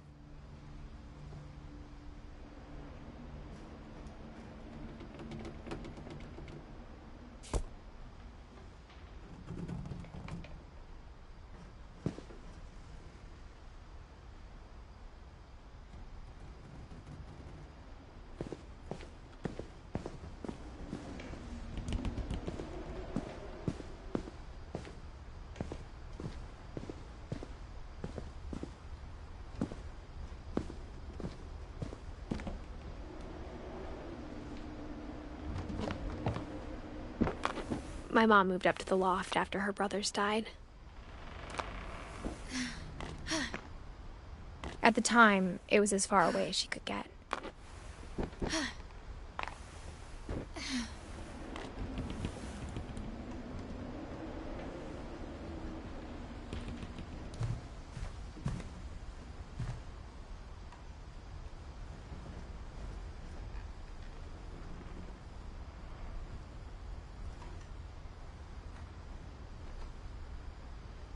She spent a summer building houses in Calcutta, where she met my dad, Sanjay.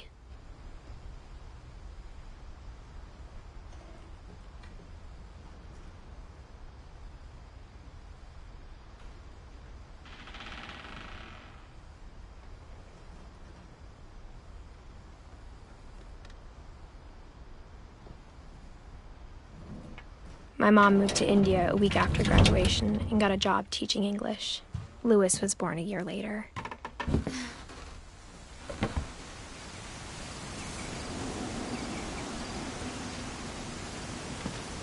When my dad died, I don't think Mom knew where else to go. I'm sure Edie was happy to have her back.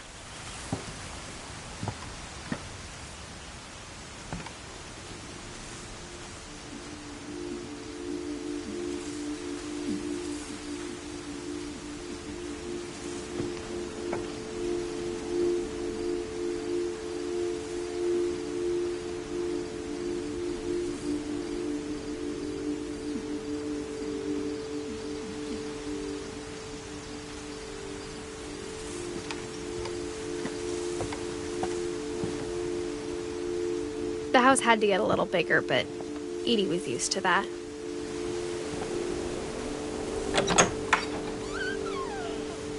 And for a while, things were good.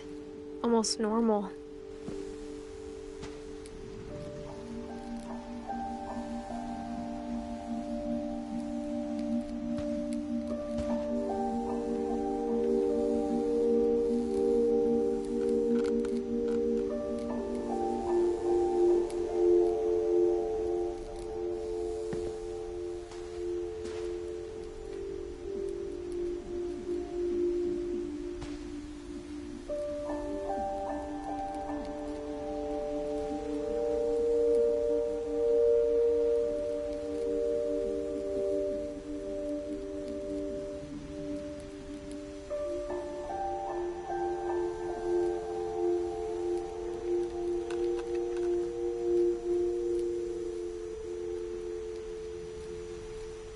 But it didn't last.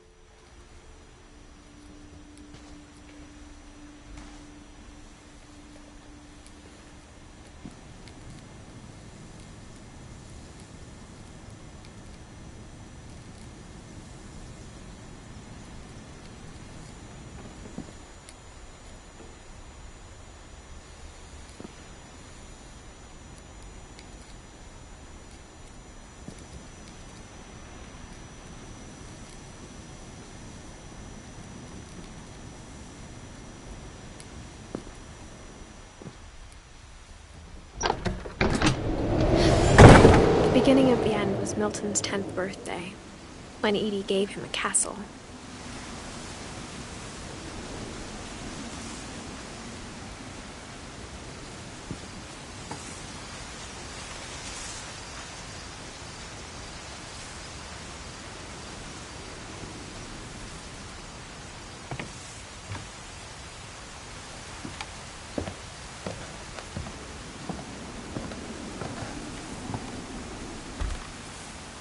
After Milton disappeared, the only thing he left behind was a room full of paintings.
I think Edie was happy to finally have another painter in the family.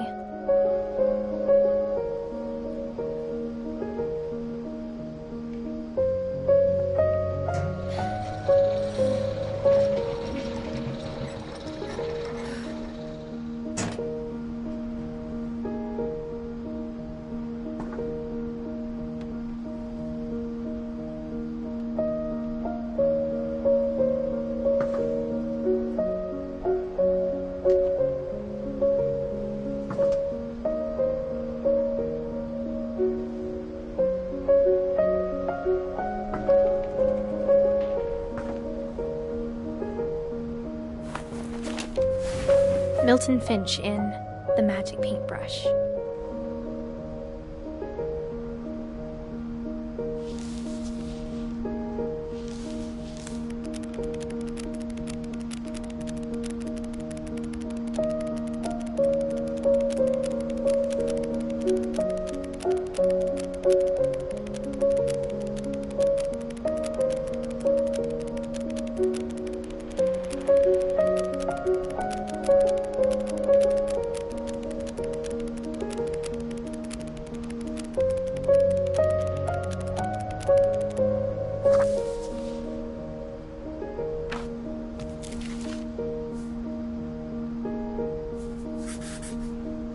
I was 4 when Milton disappeared.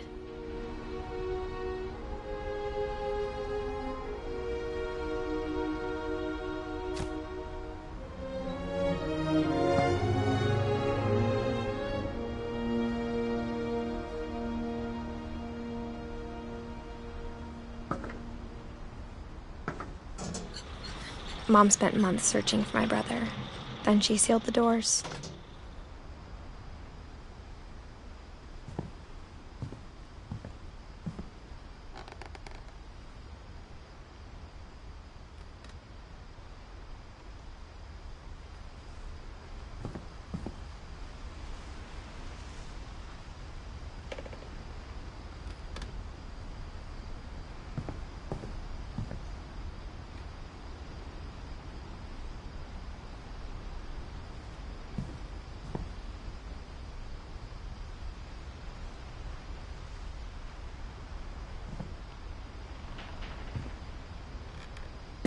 Whatever Milton had found in the house, Mom didn't want it getting out.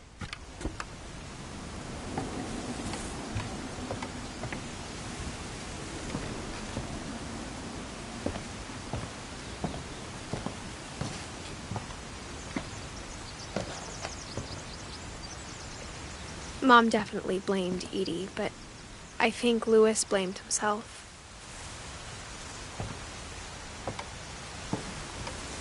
After he graduated, he just spent more and more time in his room, until Mom got him a job at the cannery.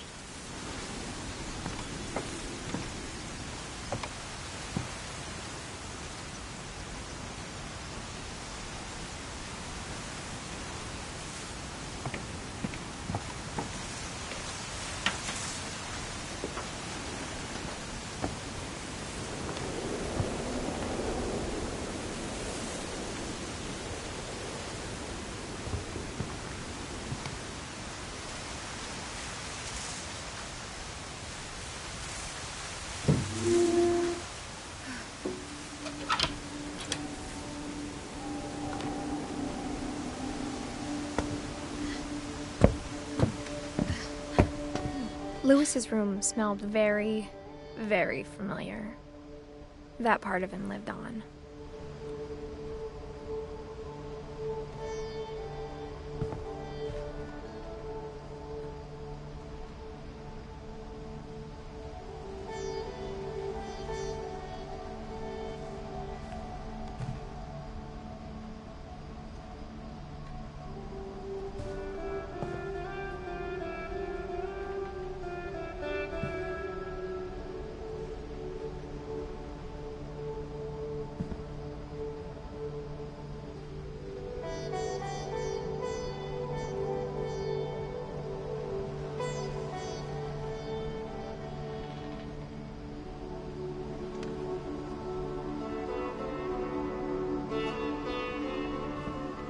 Lewis and I spent a lot of time playing games together, but he was surprisingly bad at them. He died a lot.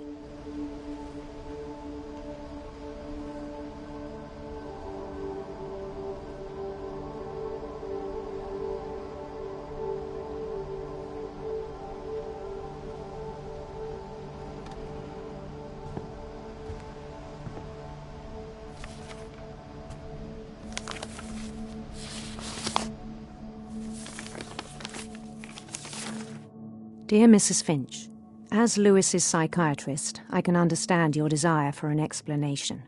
As I see it, the trouble began in January, shortly after we convinced your son to seek treatment for substance abuse. Newly sober, I believe Lewis first noticed the monotony of his daily life.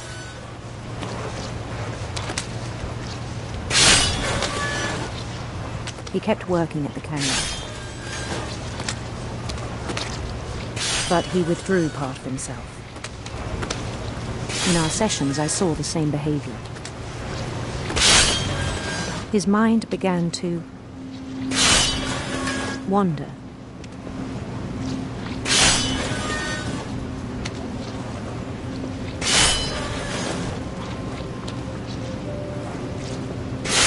I asked him to describe it. He said he started small, imagining a labyrinth. He'd feel his way about.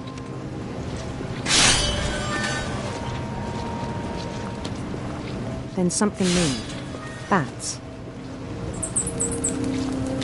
And toads.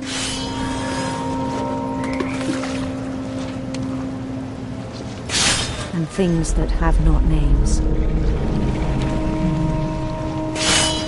He knew it was all in his head. But he took it very seriously. I had hoped he'd find himself.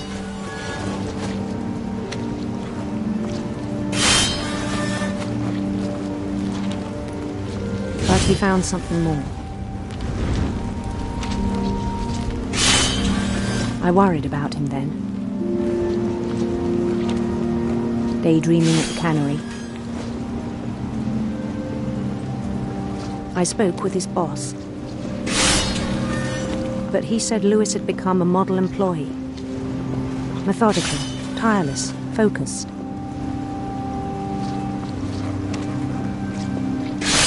Like a whole new Lewis. So I let him go on.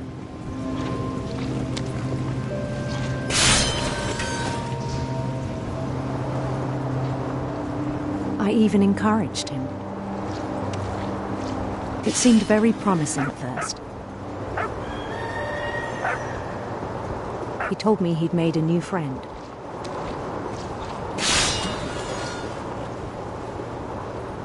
On the edge of a city he named Louis Topia. He built the city up slowly, brick by brick.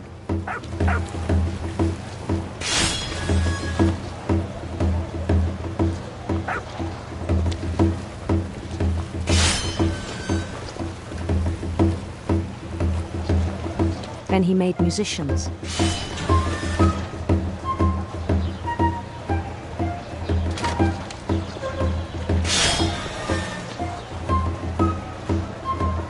And songs for them to play. He talked about starting a band.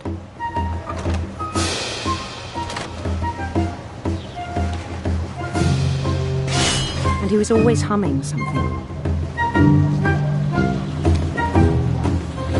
Every day his imagination grew stronger.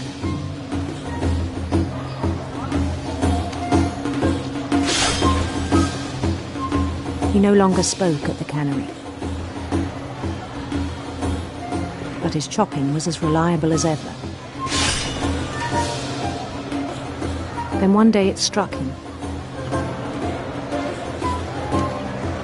that all the cheering crowds, even the stones under his feet, were all in his imagination, so he could do whatever he wished.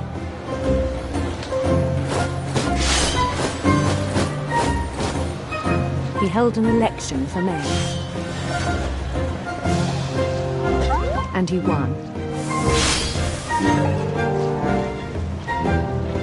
They begged him to stay, but his mind was already wandering. It became a game for him.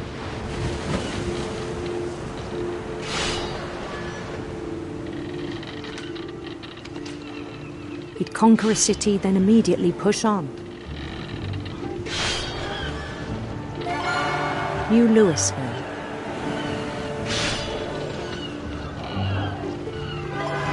St. Louis. He started drifting away from our reality.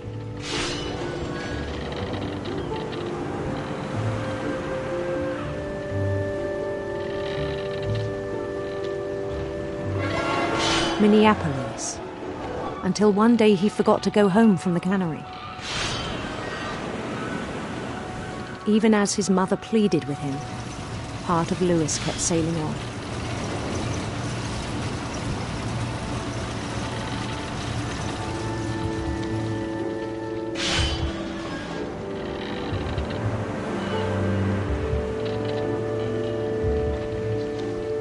In Louisburg, he heard rumors of a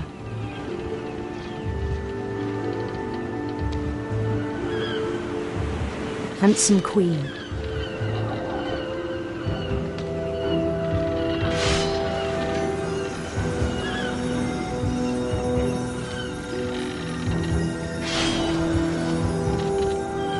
The queen was on her own quest for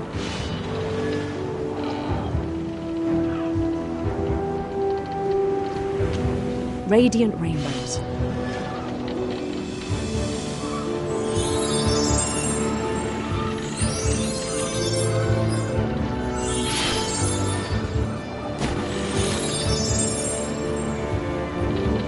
He followed the sound of her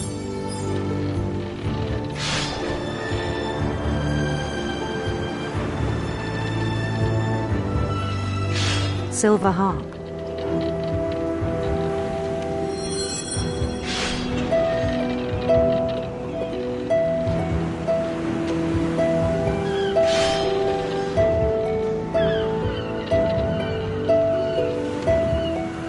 His chase led him to a golden palace east of the sun and west of the moon. Even then, his logic remained sound.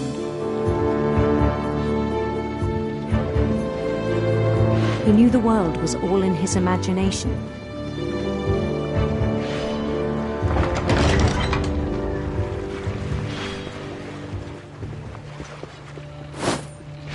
But he was so proud of having created it. In his own eyes, he'd become something greater than a king.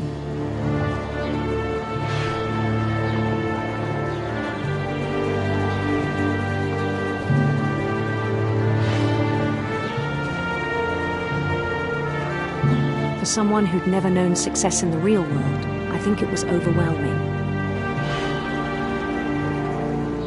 And then it struck him that the real Lewis was not the one chopping salmon, but the one climbing the steps of a golden palace.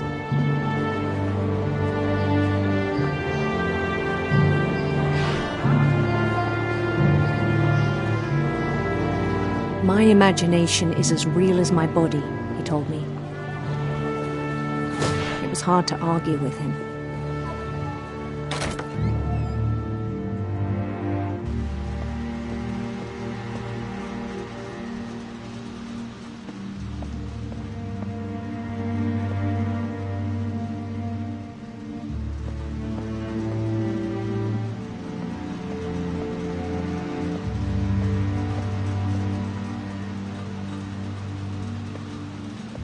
He began to forget the world we know.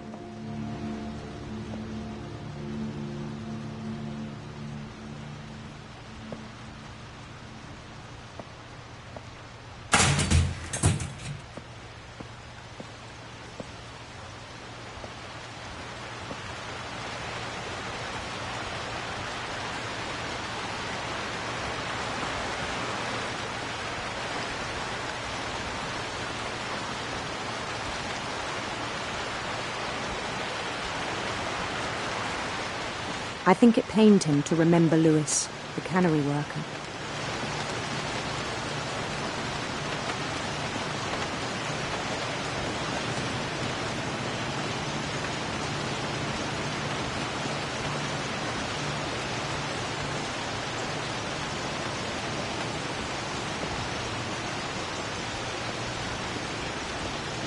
He began to despise the man with a royal contempt.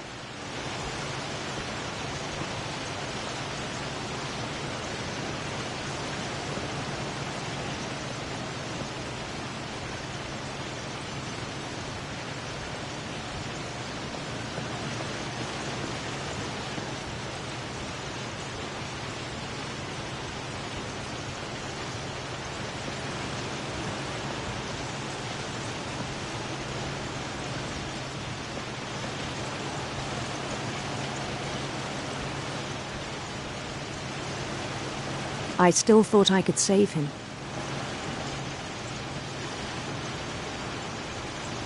Even after he said he was being crowned king over all the lands of wonder.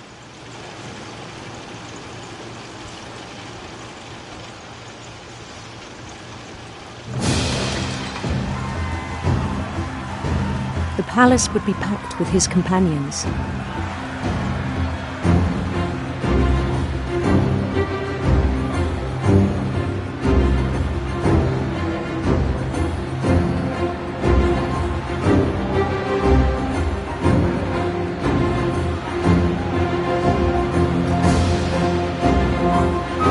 Including the wise Calico who'd insisted on advising him.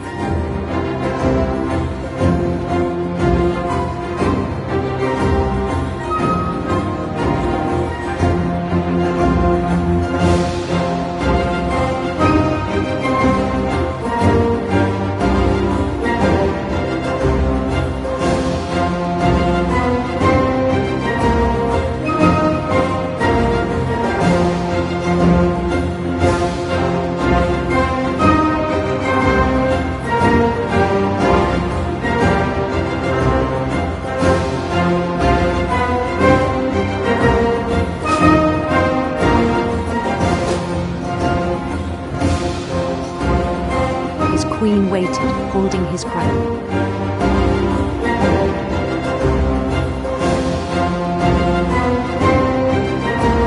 There was only one thing left to do.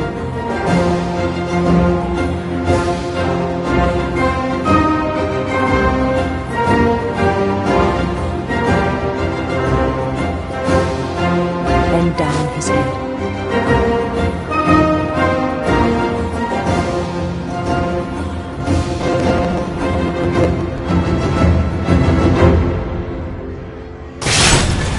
rest I think you know. Mrs. Finch, your son was a kind man who will be missed by all of us who knew him.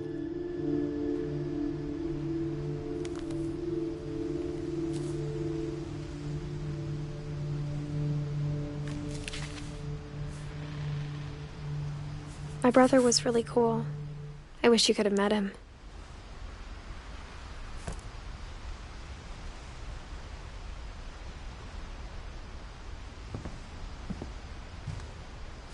He was so proud of being Indian. I think for him, it was a way to be something other than just a Finch.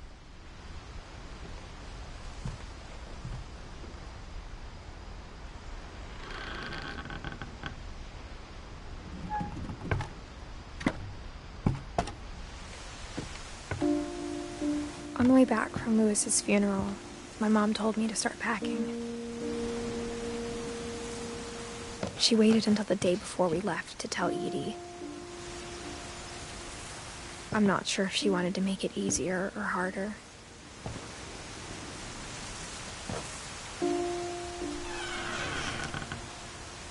I wish we'd stayed.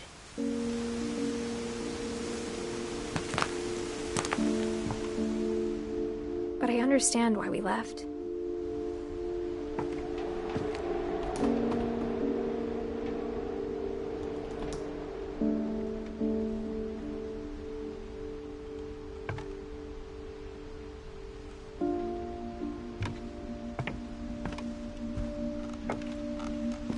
My mom ended up leaving everything behind.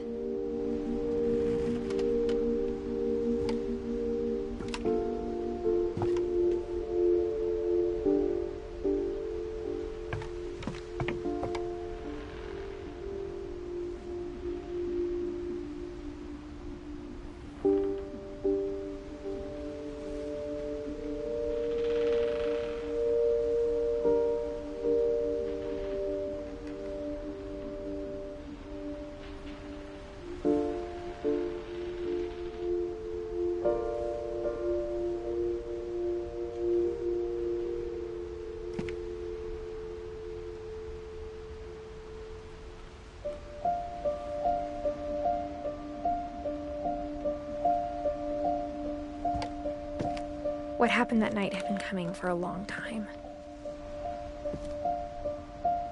Maybe it should have come sooner.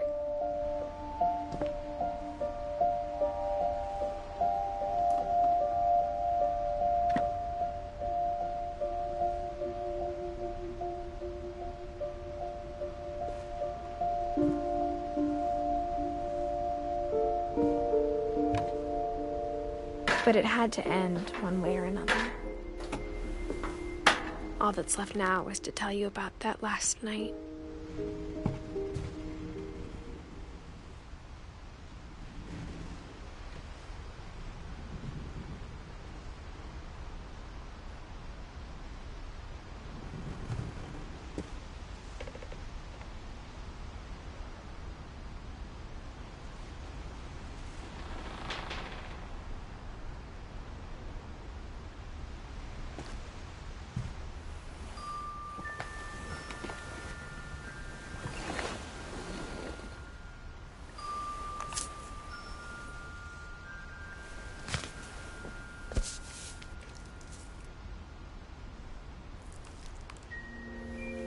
That whole last day, Edie just watched us pack and didn't say a word.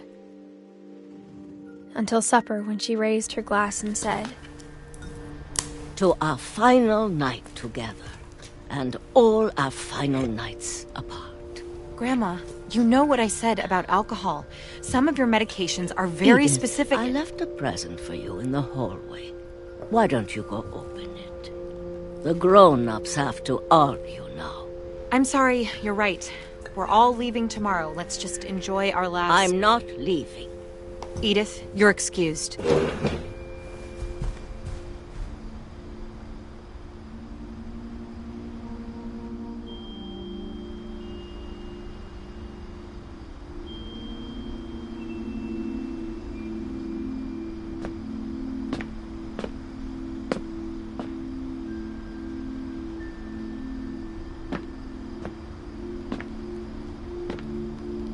The power had been shut off that morning, but Edie always had plenty of candles. When my mom sealed the library, I don't think she knew about the other entrance. Or that Edie had a key to it.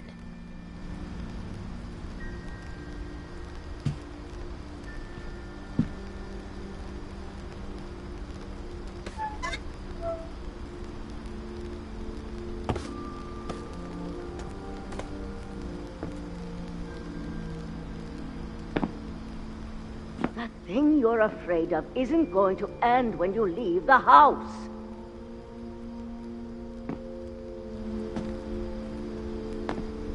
Edith has a right to know these stories.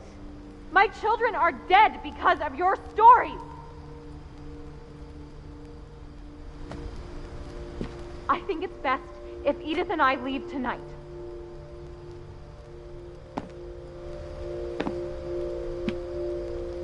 We'll have the nursing home send a van for you in the morning, okay?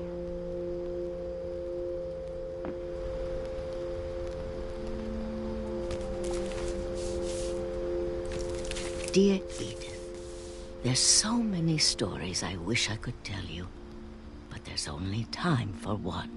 This is about what happened on the night you were born. That night, the tide went way, way out.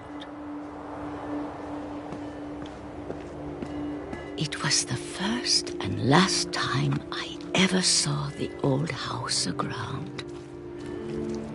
There'd been an earthquake out in the middle of the ocean. They called it the lowest tide in 1,000 years. God, it smelled awful. You know, I've seen that house every day of my life.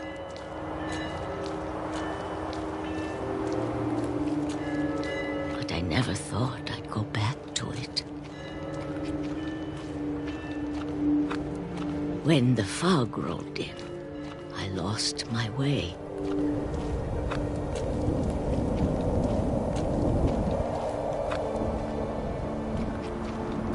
I got turned around.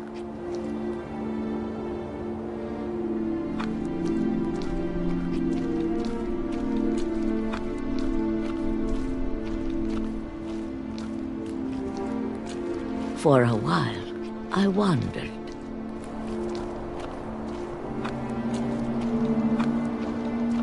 I started seeing things.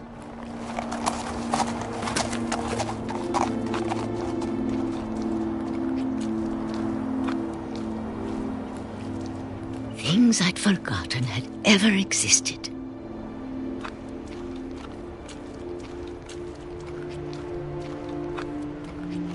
But when I saw them, they felt like old friends.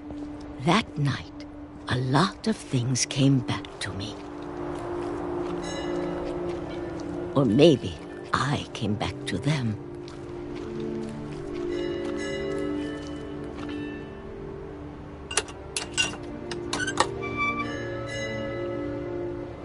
Things I can't explain, but that I need you to try and... Edith, what are you doing in here? It's mine. Edith! Mom, you're gonna rip it! Let go! I kicked and screamed, but Mom dragged me to the car. I never saw Great-Grandma Edie again. The next morning, the van came to pick her up, but she was already gone. After that, we moved around a lot.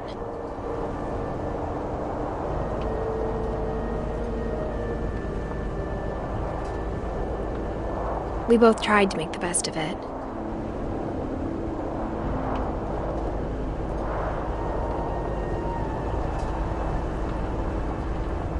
A few years went by.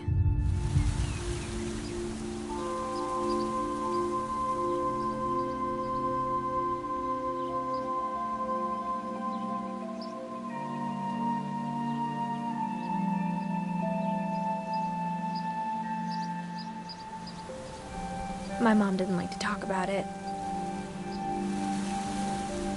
but she started getting sick a lot. The rest happened pretty quickly.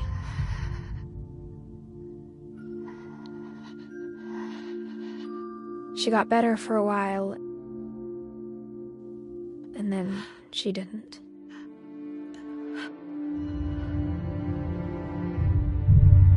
And then I was alone.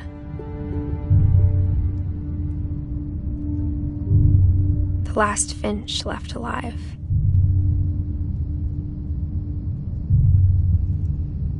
Until I found out about you. I'm still not sure what to tell you about all this. If we lived forever, maybe we'd have time to understand things. But as it is, I think the best we can do is try to open our eyes. And appreciate how strange and brief all of this is. This journal was supposed to be for you. But now I hope you'll never see it. I just want to meet you and tell you all these stories myself.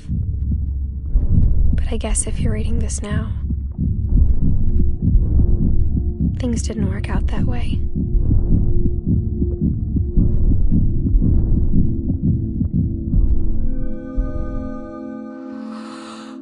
This is where your story begins. I'm sorry I won't be there to see it. It's a lot to ask, but I don't want you to be sad that I'm gone. I want you to be amazed that any of us ever had a chance to be here at all. Good luck.